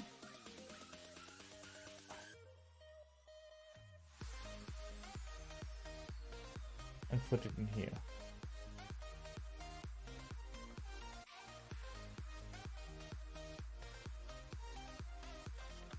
That's not called Hello World anymore. That's data server.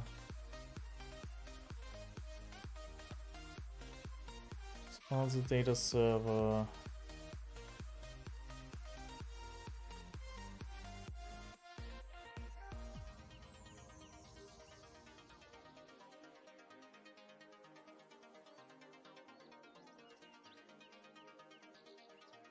I think I called it data access.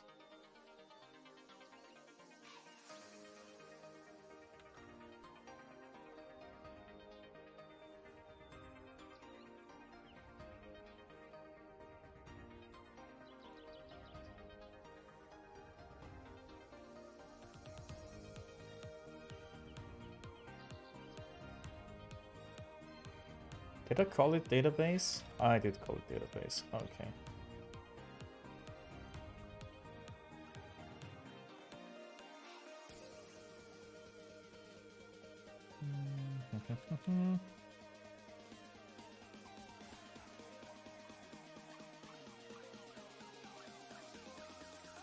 Database and database server.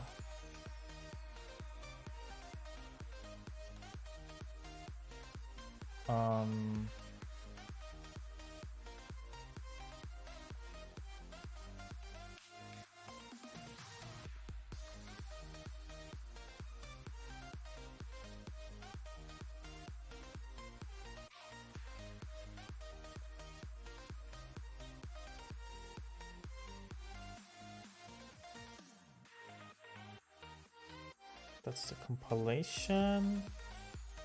Where is that coming from?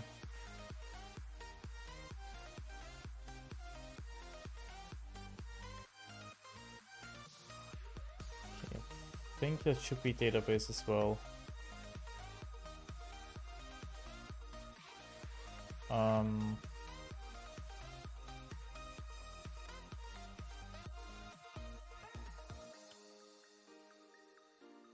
We add user requests and get user, come on, get user request.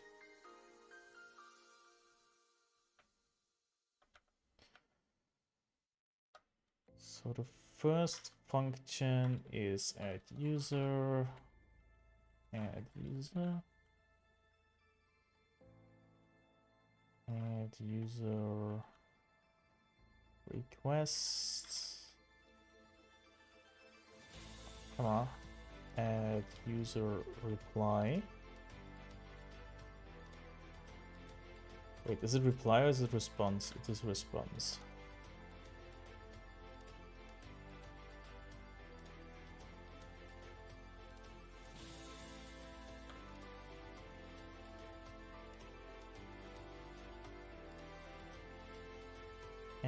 user response and get user response.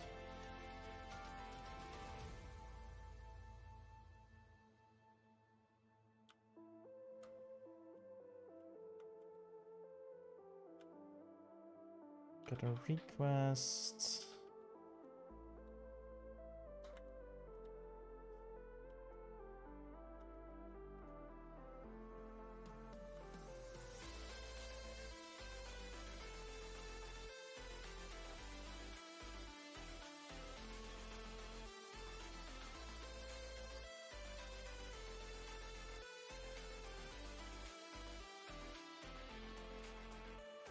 And the response is an ID.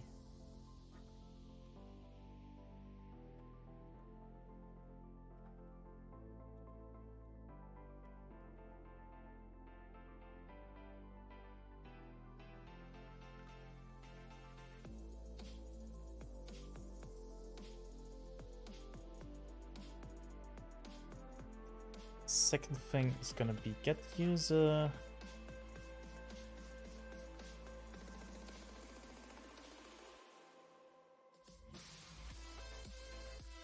Gonna do that shortly. And get user response will be a name. Name, which will be I am hardliner.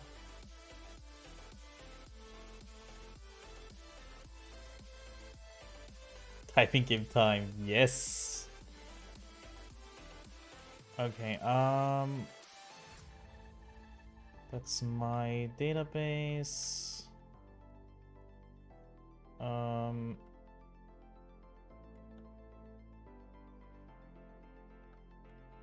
The server.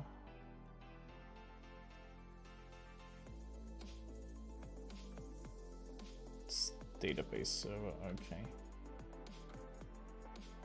Database server.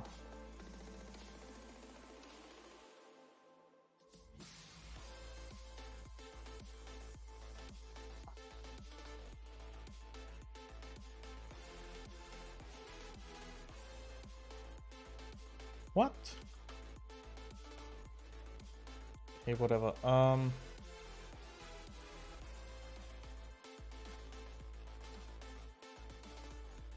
Okay, tcc dot pub name.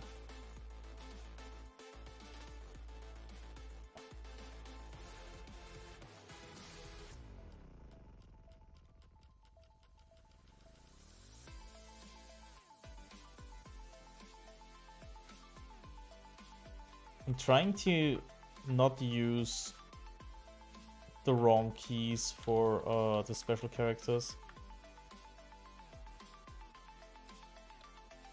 Because I could use my old keys. Oh boy, that was so bad. Could use my old keys from my old layout, but I need to train myself to use the new one.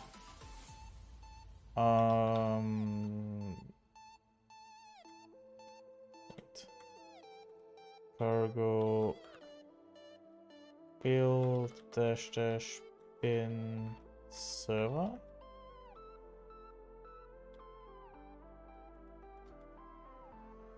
You sure there's nothing called it's data server? Let's call it server. Oh boy.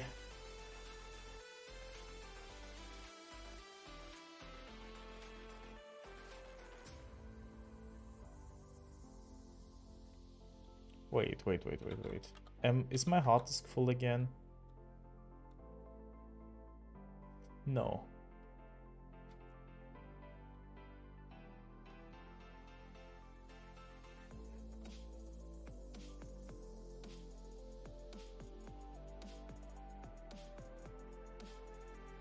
Let's remove it. Let's just...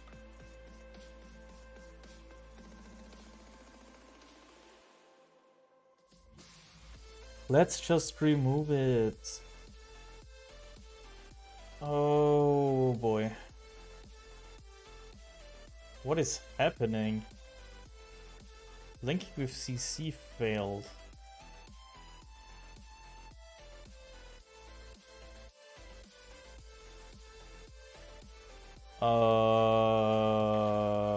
What?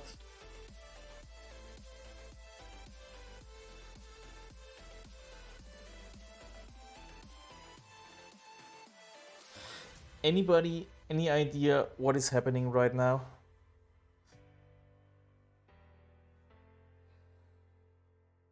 Let's hope Cargo Clean fixes it. I got a pretty big compiler error message. And I have no clue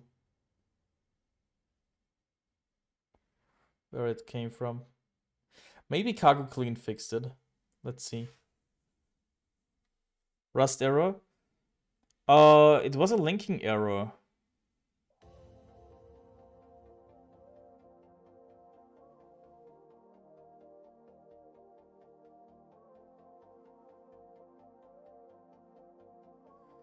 Building now. Guess we shall see it. Yeah, no, it's gone now. I fixed it with cleaning. So inside our build RS, it's called Proto.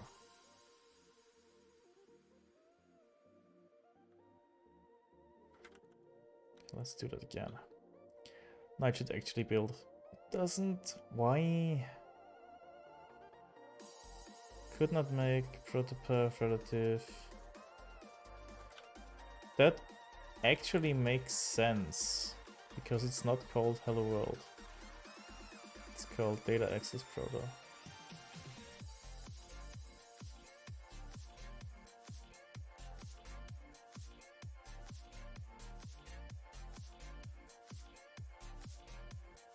Ambiguous name.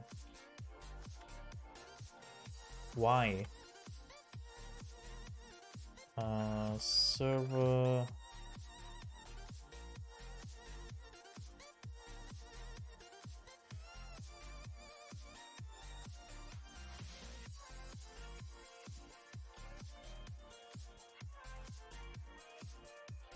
Why is it an ambiguous name?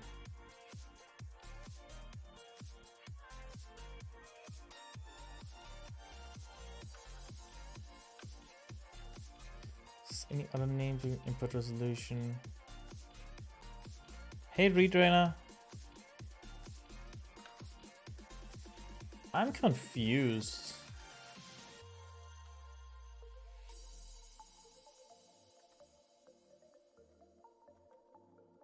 I want the other one.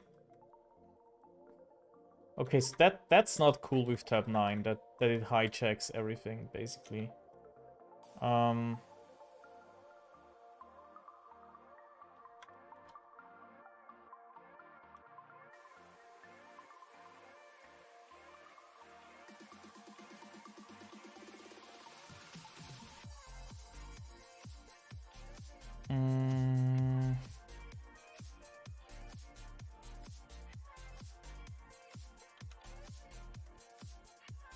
Yeah, whatever.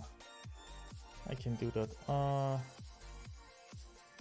But I don't know where.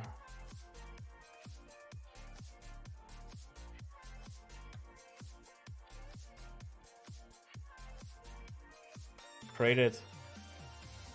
Create it and ship it.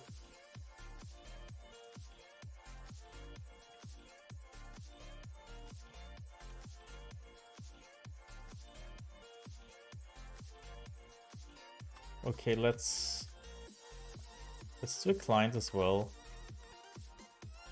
Maybe you have a re-export. I basically copy and pasted everything from the server.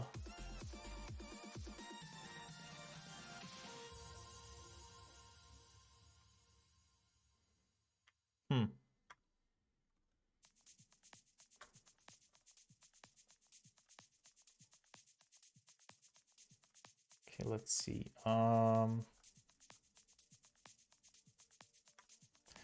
Oh.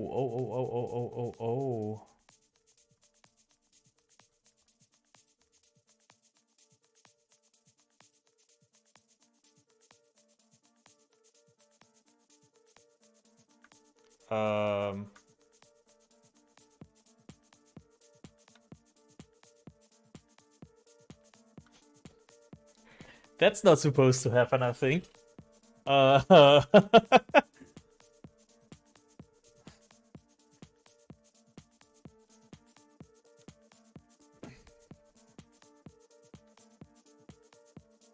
Because it's called data server. And it shouldn't be called data server. The whole thing is called data server. That's the problem. So I can just, if I find my cursor, rename that.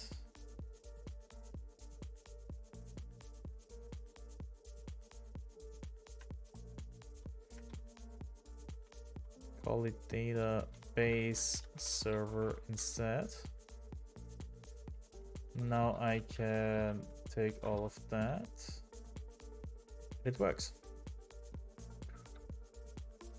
Okay. No. Database server. Oh, I'm pressing the wrong things again. Database server. Database server. Okay, that needs to change. That needs to change. It's not hello world, it's data access, which is not as well named as I thought, but whatever. Database client. Add user request.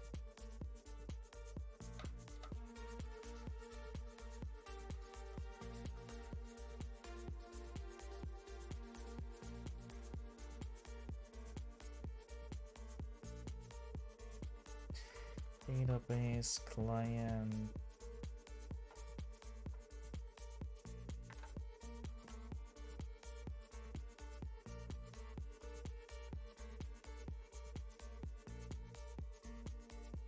Okay, that's an add user request.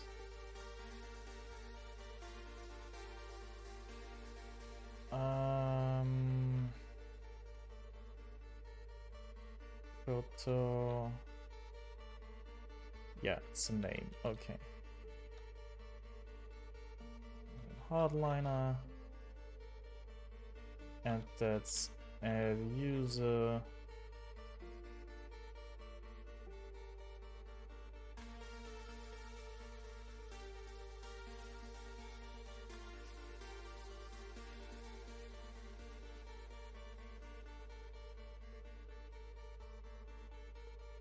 So run.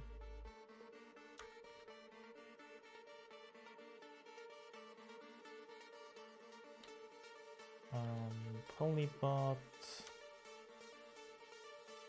CD data server. Ergo run.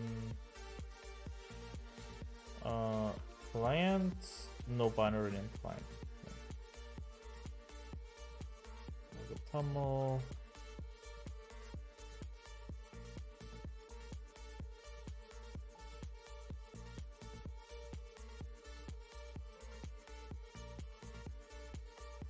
Database server creator client? What? How?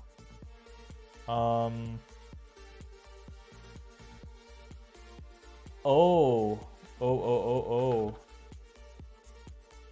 Database client.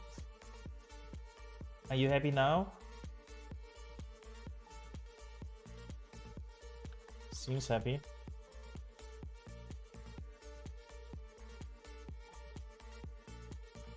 Okay, so we can send responses.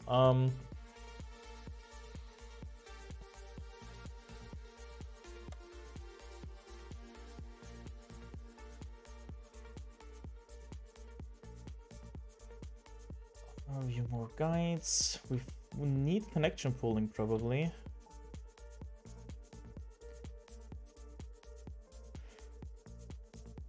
Or does Diesel already handle connection pooling?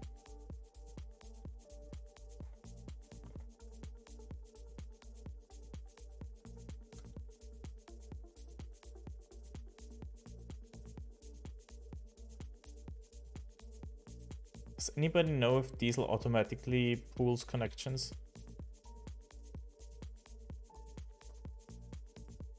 Diesel RS connection pool.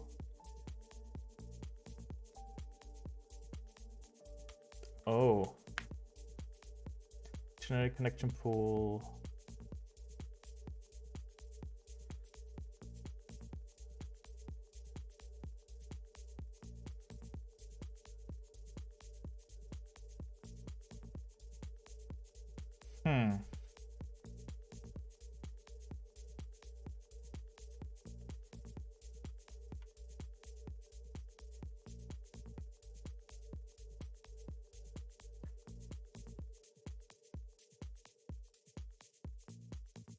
Oh, there's a module in Diesel as well.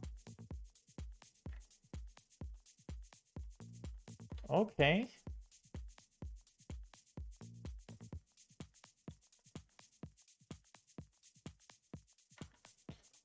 Come on, Diesel, Rust, GitHub.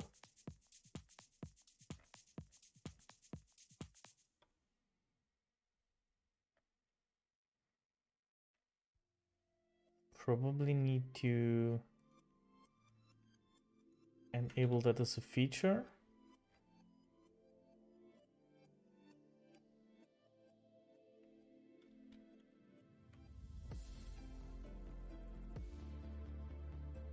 So extras.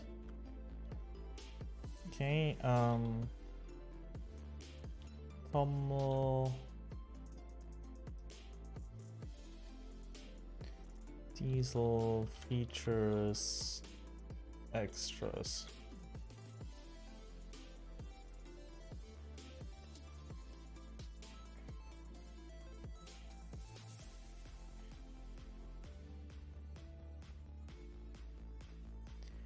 Is there something, some example for that?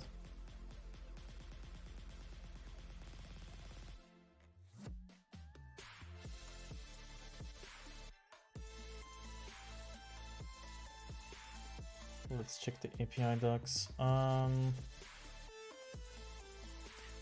For R2D2. Hey Pizza. Still programming. Still being confused about everything.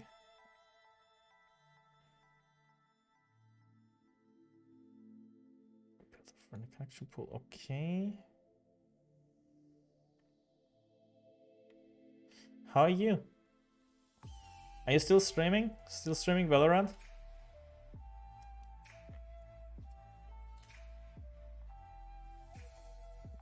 Connection. Nice, nice, nice, nice.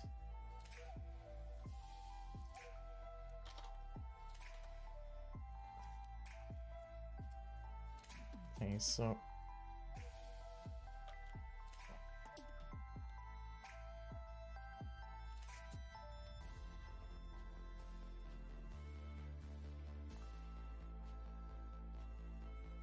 cool.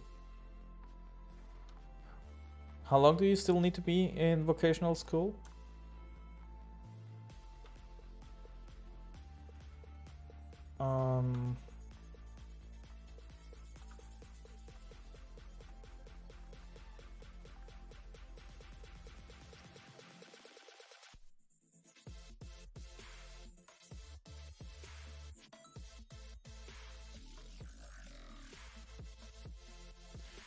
Six weeks? Oh, okay, so distance learning and at home. Yeah, that's gotta be annoying though.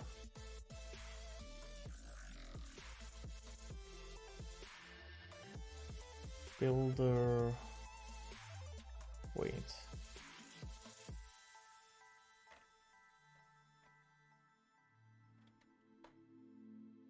What?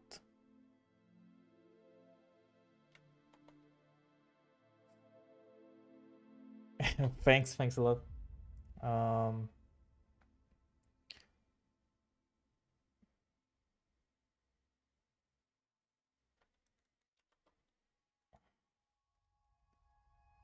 Okay, R2D2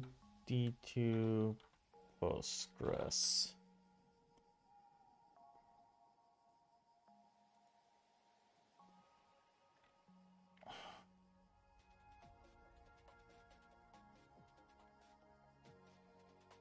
Is this the correct library? Seems like it.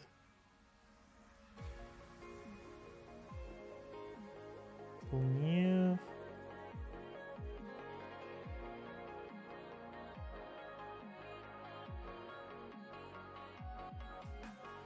Okay, let's try it.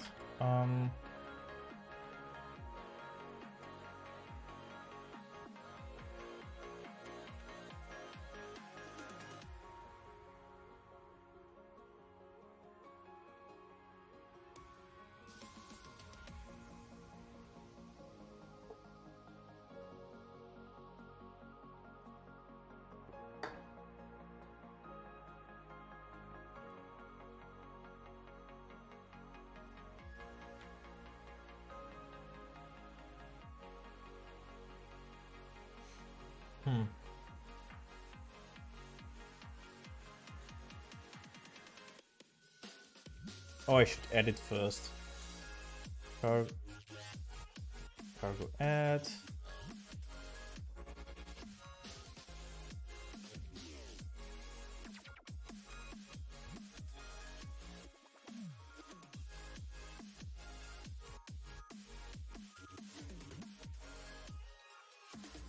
Get the imports ready.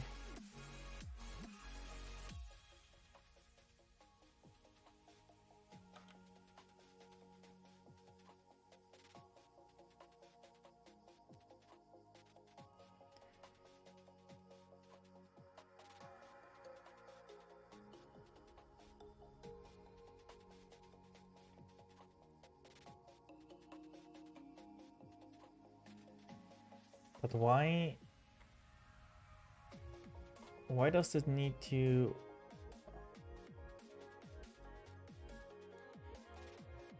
Can't I use the environment variable somehow? New config.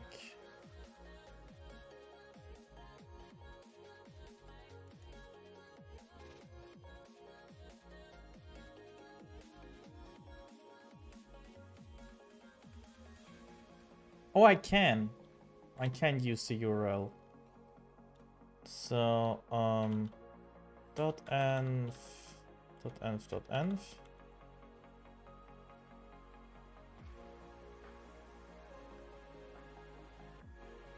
And after that,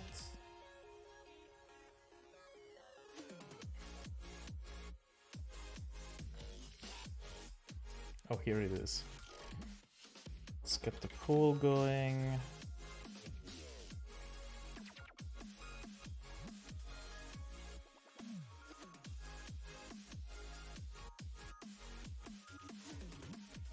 Cargo add again.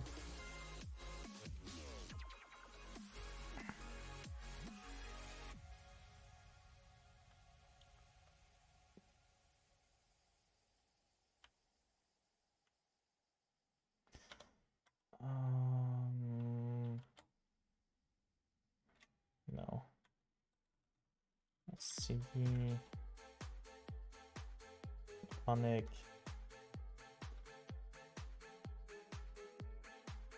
Server.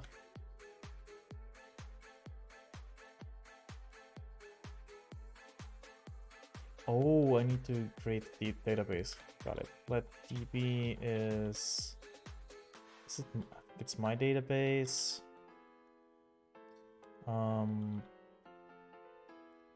Cool.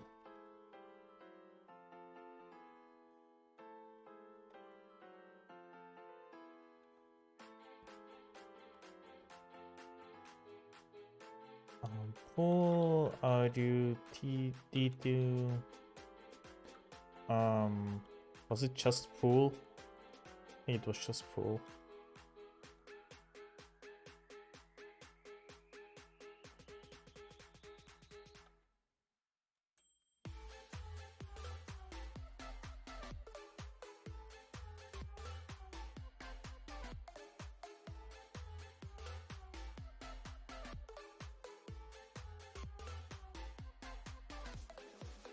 Number of type arguments expected, 1 found 0.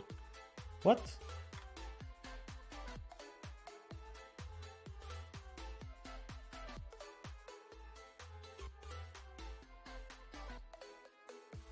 Do you mean definition not found?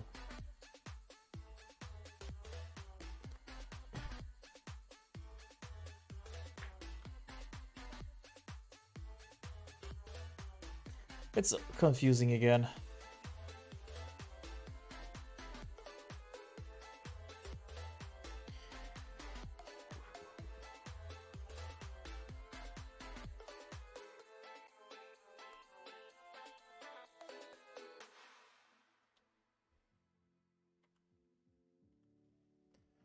Okay, so let's see.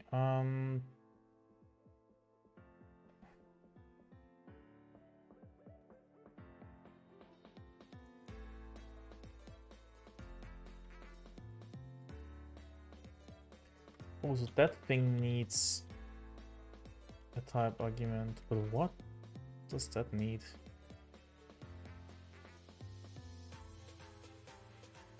T is make till s connect.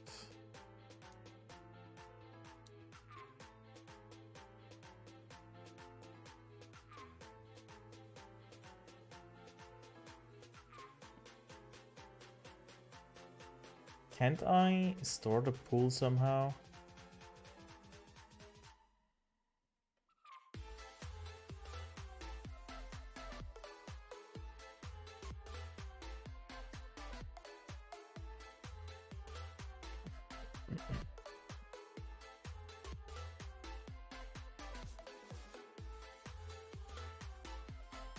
Pool, okay.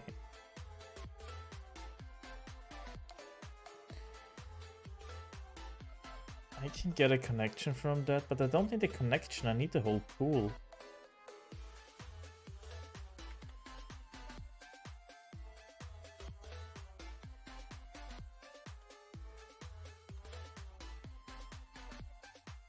Can I make that generic somehow?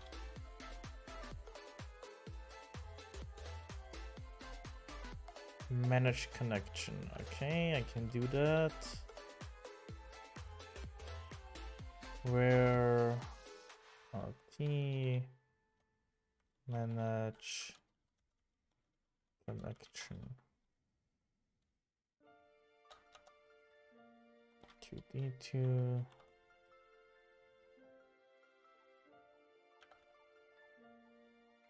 Cool. Okay. Default as well. You happy now? No. Wait. We actually don't need the default at all.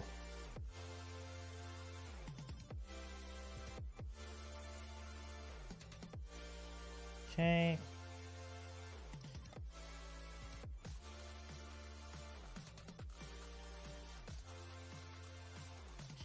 Input T for my database. T.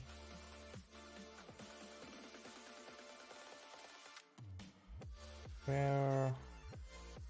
Just copy that. Oops.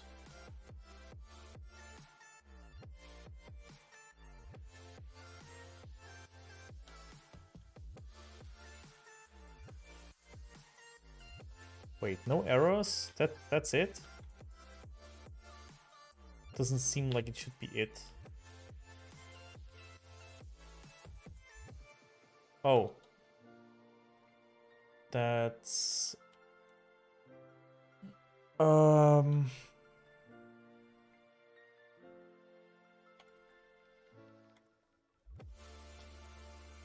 diesel test. Oh, source.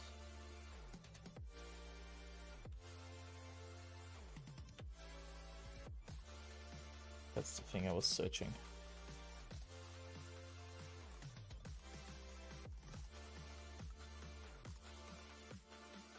Let's get URL going.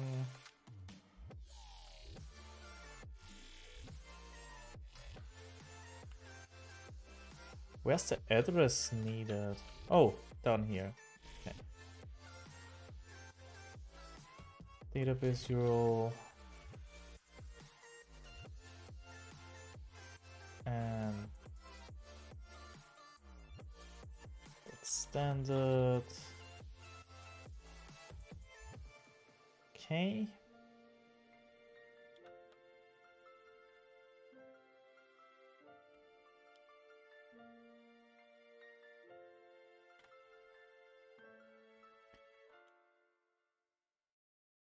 We can do pull get unwrap. We have a client. Let's see how that works. That's gonna be a self. Okay, we can get the client.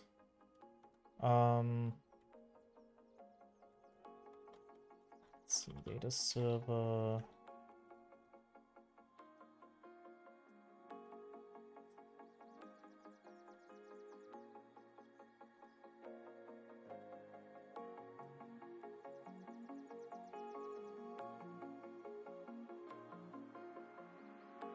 Let's get everything in main. Move it into live.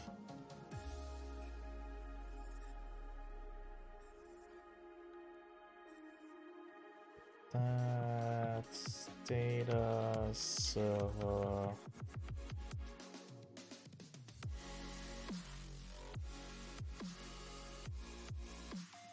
Isn't it pub? It's pub.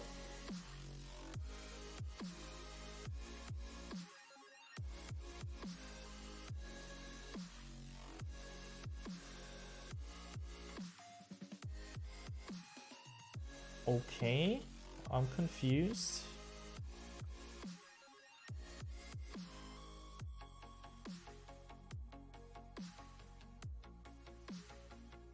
Okay, yeah.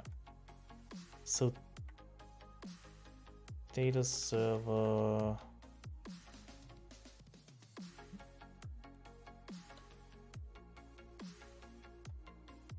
Right, user. Client.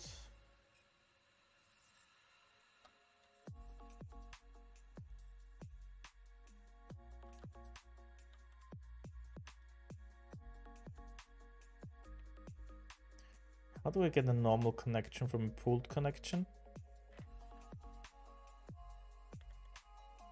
Into?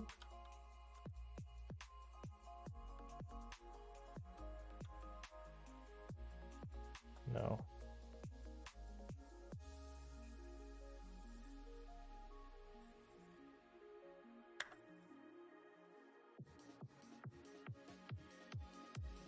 So pooled connection to diesel.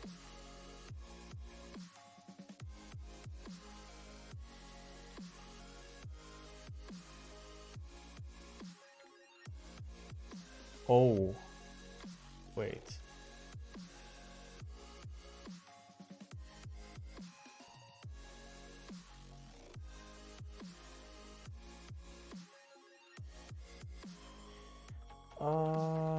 Use diesel to R2E2.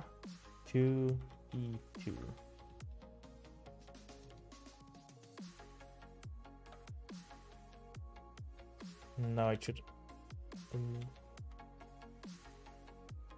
Still doesn't work.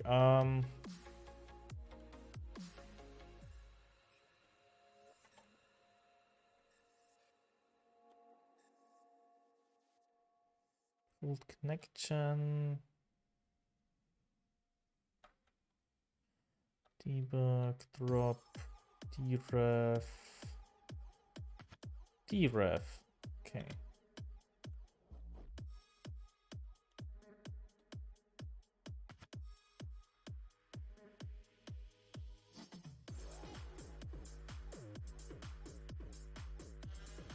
No. Expected reference, PG connection, found the reference.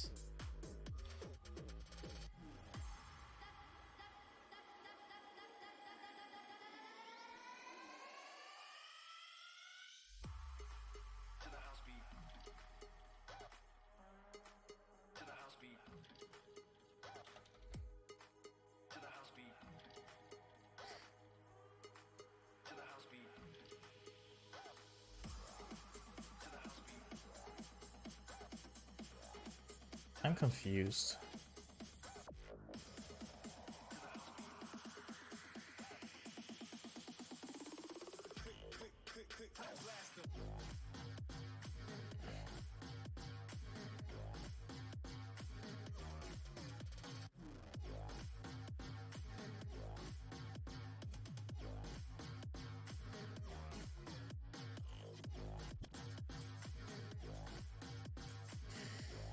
Okay.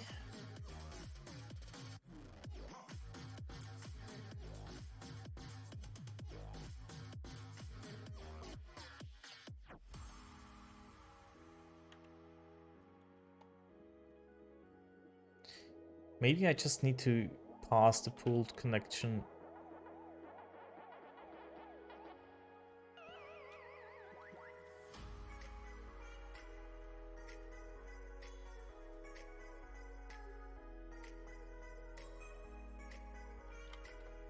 Or maybe I'm just misunderstanding everything right now.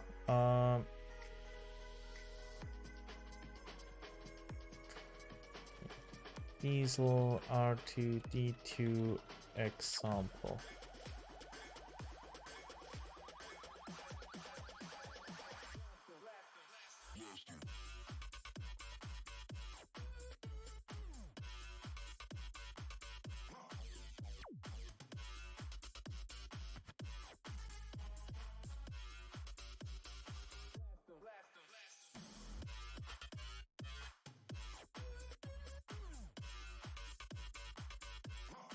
Okay, that seems to be something older because it uses the old R2D2 diesel crate. So it's not what I'm searching for.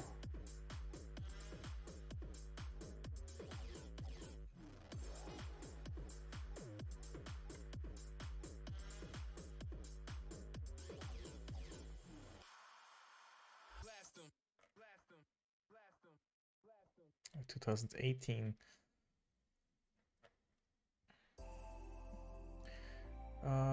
Search past year. Programmer once had a dad with a lisp who would drop him off at school. That would say Python. The programmer is not expert Python. Nice. Nice, KP. Hey Fluffy. Yeah, so basically we're at Russian submarines now. No.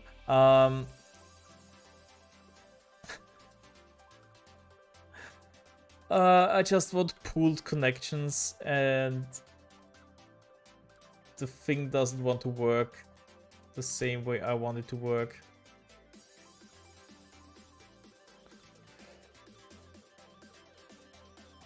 So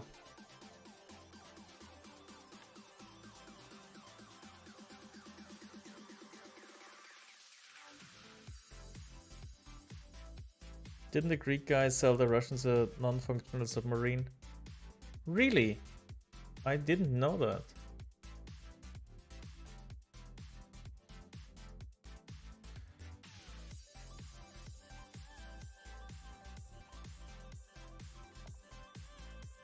Random stuff I read off the internet.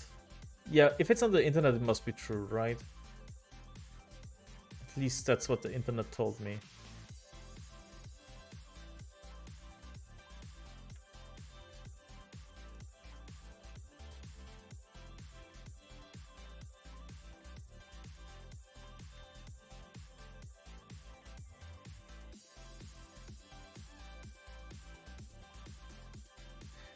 Yeah, but I still don't get it. I still have absolutely no idea how I should do that, because the example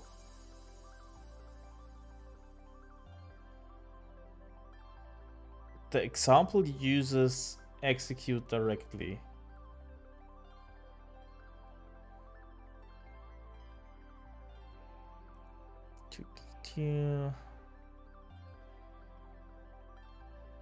Pool.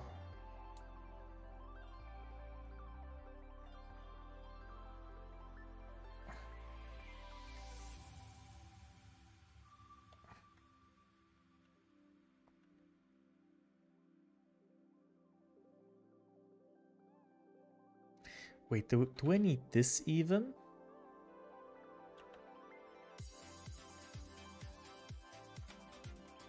Do I need this even?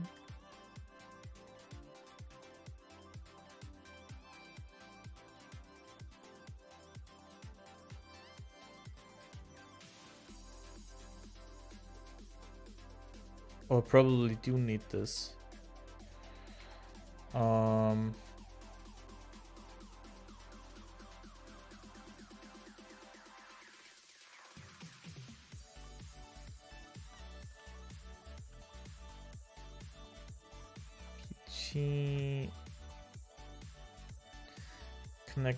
Connection, query builder.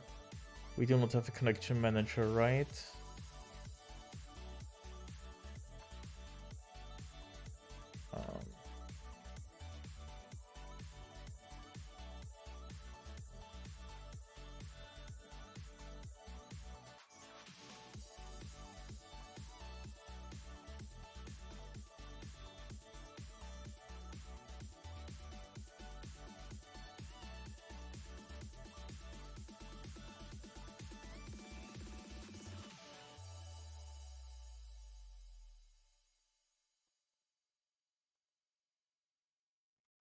So what does this take?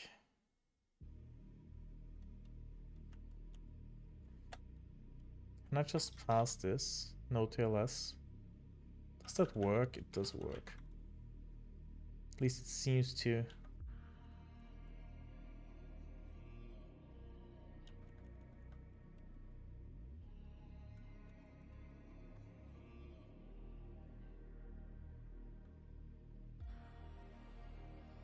Okay,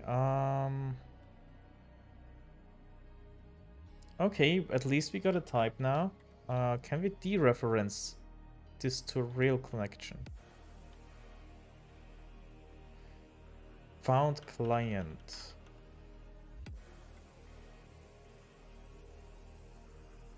Okay, so we have very, we have execute, prepare.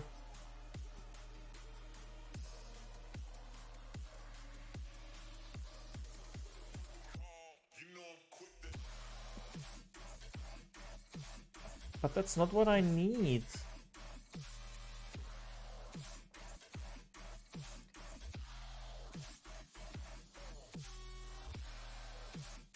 Also, wait. Wait.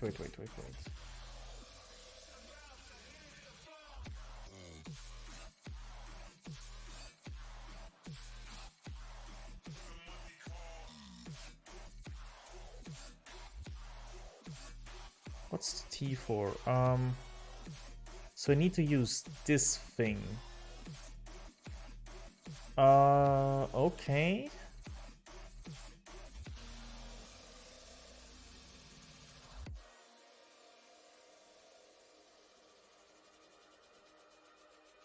Use. Get rid of that. Cool. Connection manager.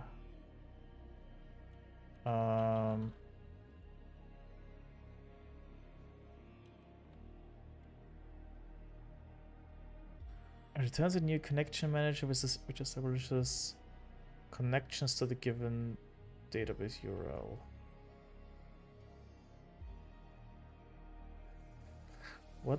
What does the T need to be?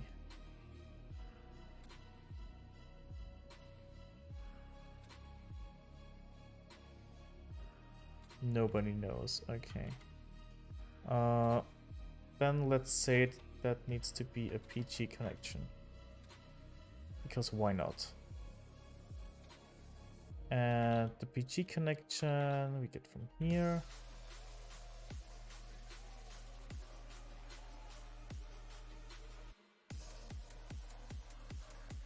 Yeah, who cares about debug?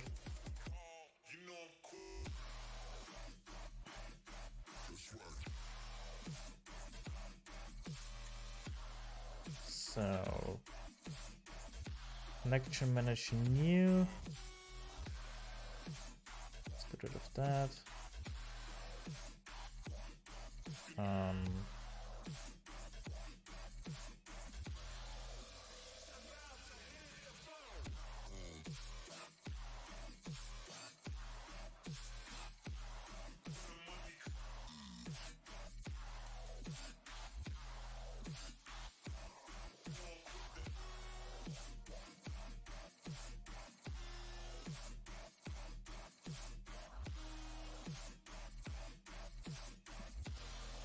That's it?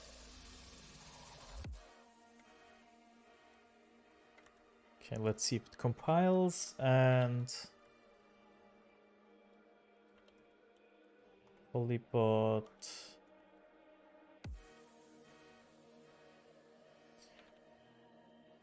client. Oh, data server run client.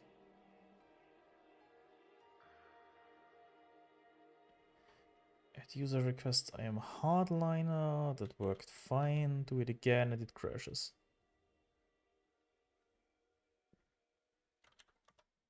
And it crashes again. Okay, so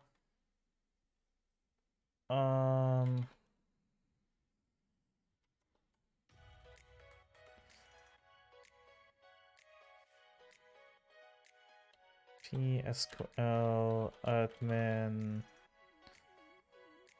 Was it connect to PolyBot? No, was it just C PolyBot? Okay. Now select star from users. Nice.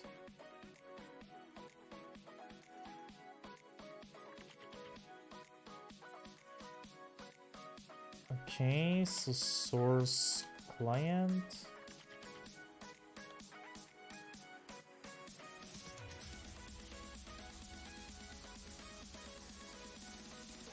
Standard and arcs. Skip one. Next. Other rep.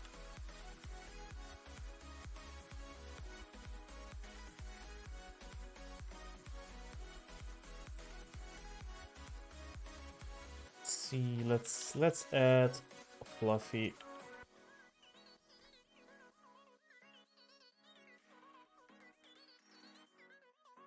What?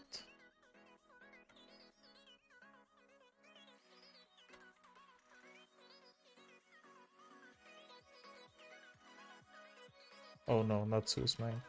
Source server. Oh.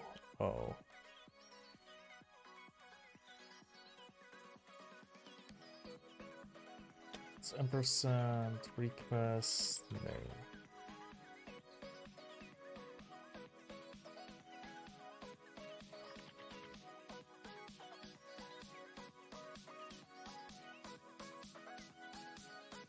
What do you mean unknown field name?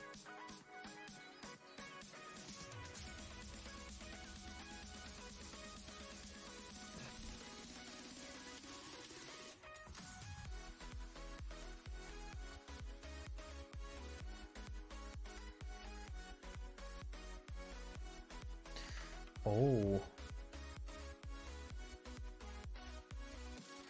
Not deref it?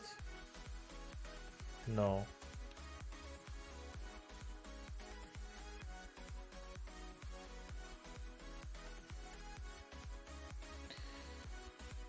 How do we get the message out of that? So client, get feature, okay.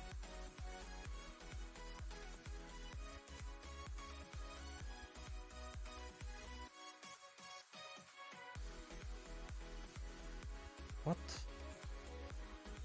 Okay, into request, that's fine. Request. New for the message. Oh, get ref. Okay. Okay, let's get rid of that. Let's do get ref.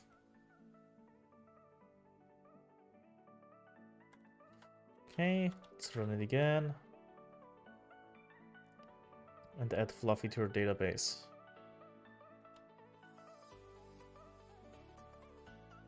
Okay, let's add Fluffy again and it crashes. Let's add toggle bit as well. Okay.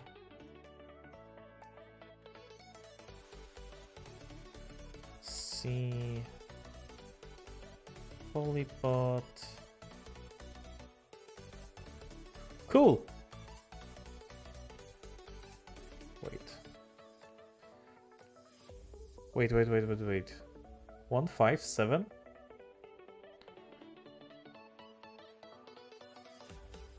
Okay, let's add retrainer as well.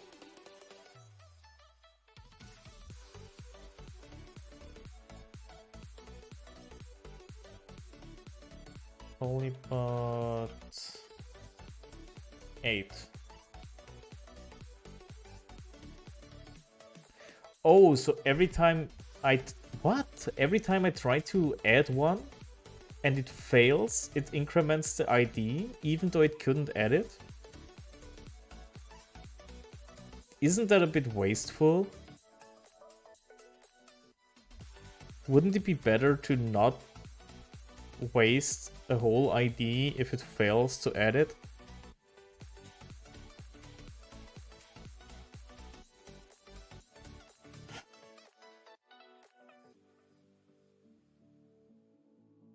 I mean, whatever.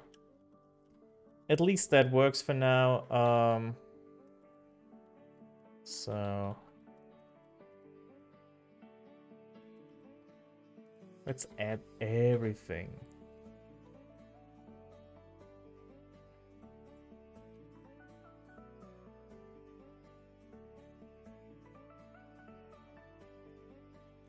Okay.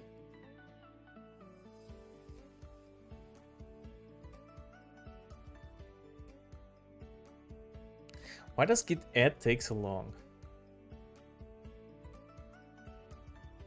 It probably adds binaries as well. I think there might be a problem with the git ignore.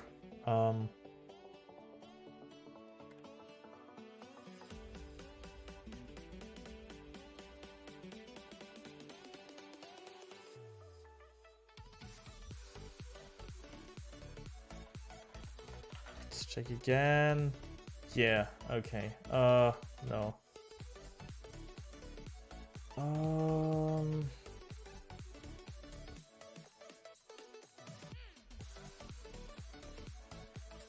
Git restore stage, that's the command I'm searching.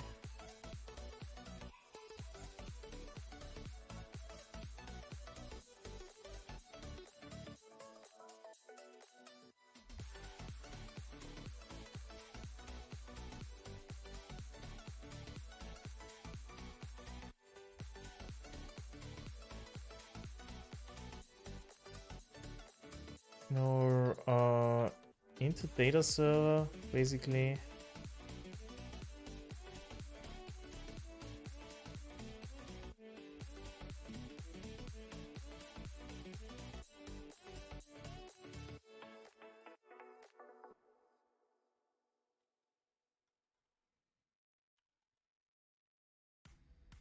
Is there anything out here I don't wanna add? No.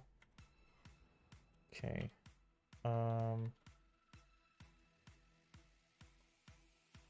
Git status.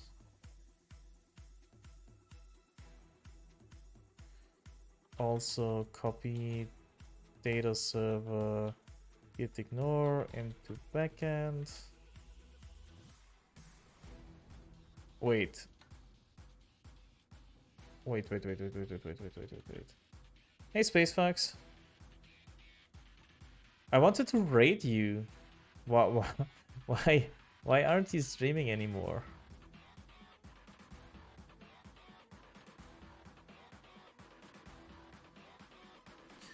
Okay, that's the HTTP stuff. Okay, whatever. Get status. Git add. Let's start. Need to think that through. Yeah, that makes sense. Oh,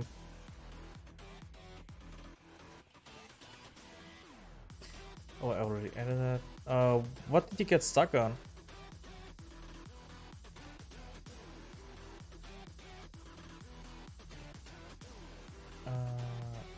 Add base info of data server.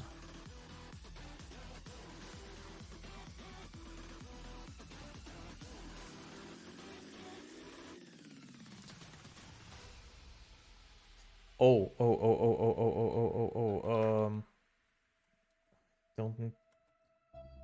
Before I forget, let's get another thing going as well. PolyBot, CD data server, source server.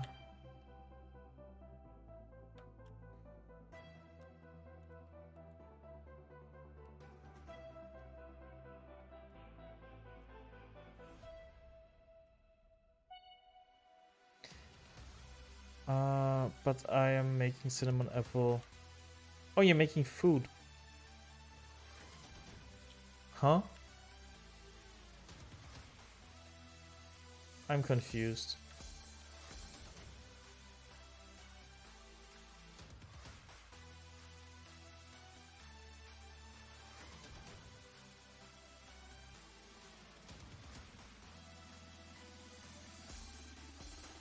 Is it just lowercase?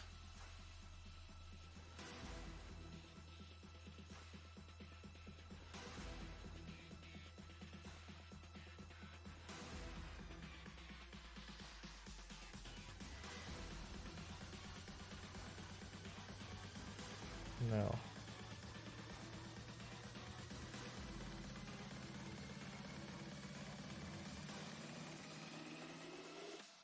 Is it too lowercase?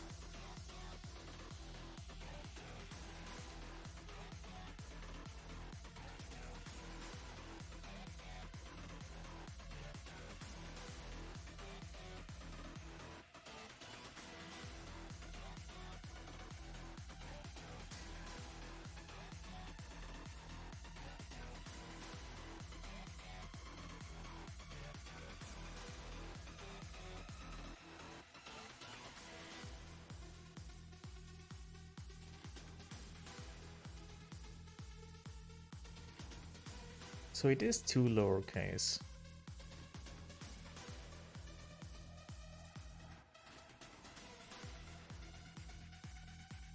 Too lowercase.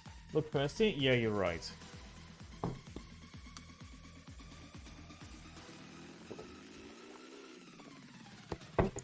You are absolutely right. Okay, can I borrow here? Okay.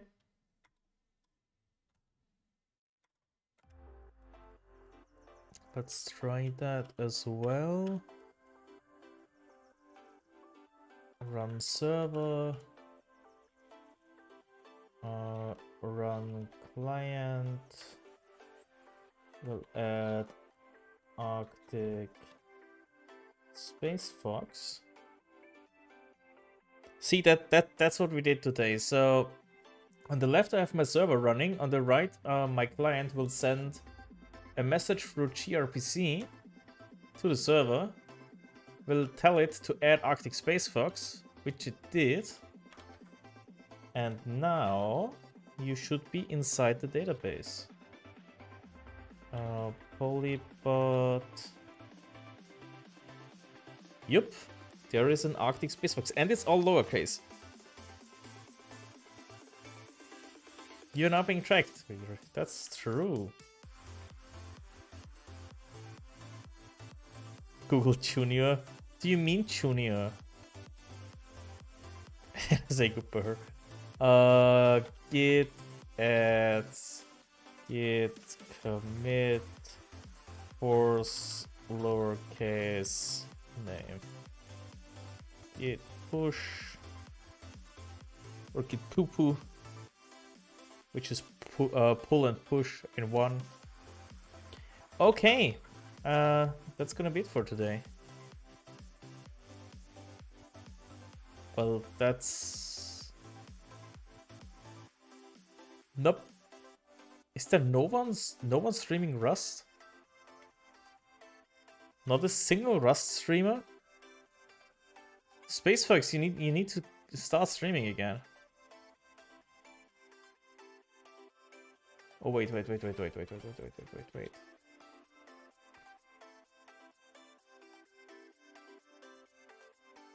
would have been, but meh. You wanna start streaming?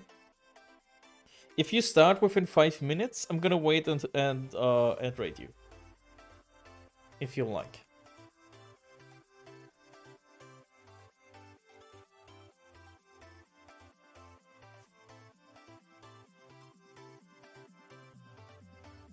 Oh god.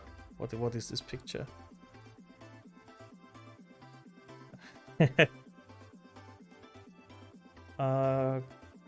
Coding a game.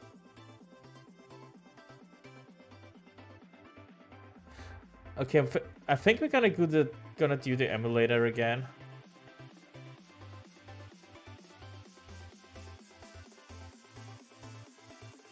Not the demo. It's fine.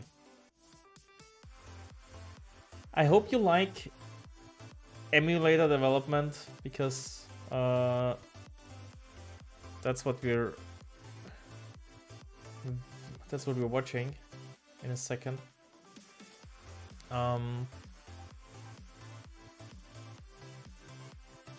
So he basically already has an emulator written in C or C++, I think, and he now rewrites it in Rust, which is pretty cool. You're gonna see a bit of assembly, you're gonna see a bit of CPU instructions. I like emulating development. That's fair. Okay, now I just try to not ban Arctic Space Fox again. I think I got it.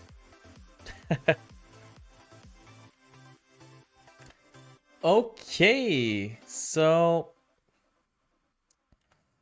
thank you all for watching. Was a really great stream. Even though we struggled a bit, finally we got a small service running, and tomorrow we add a few more functions to that and see how it goes. So thanks for watching. Have a nice evening, and we'll see each other tomorrow.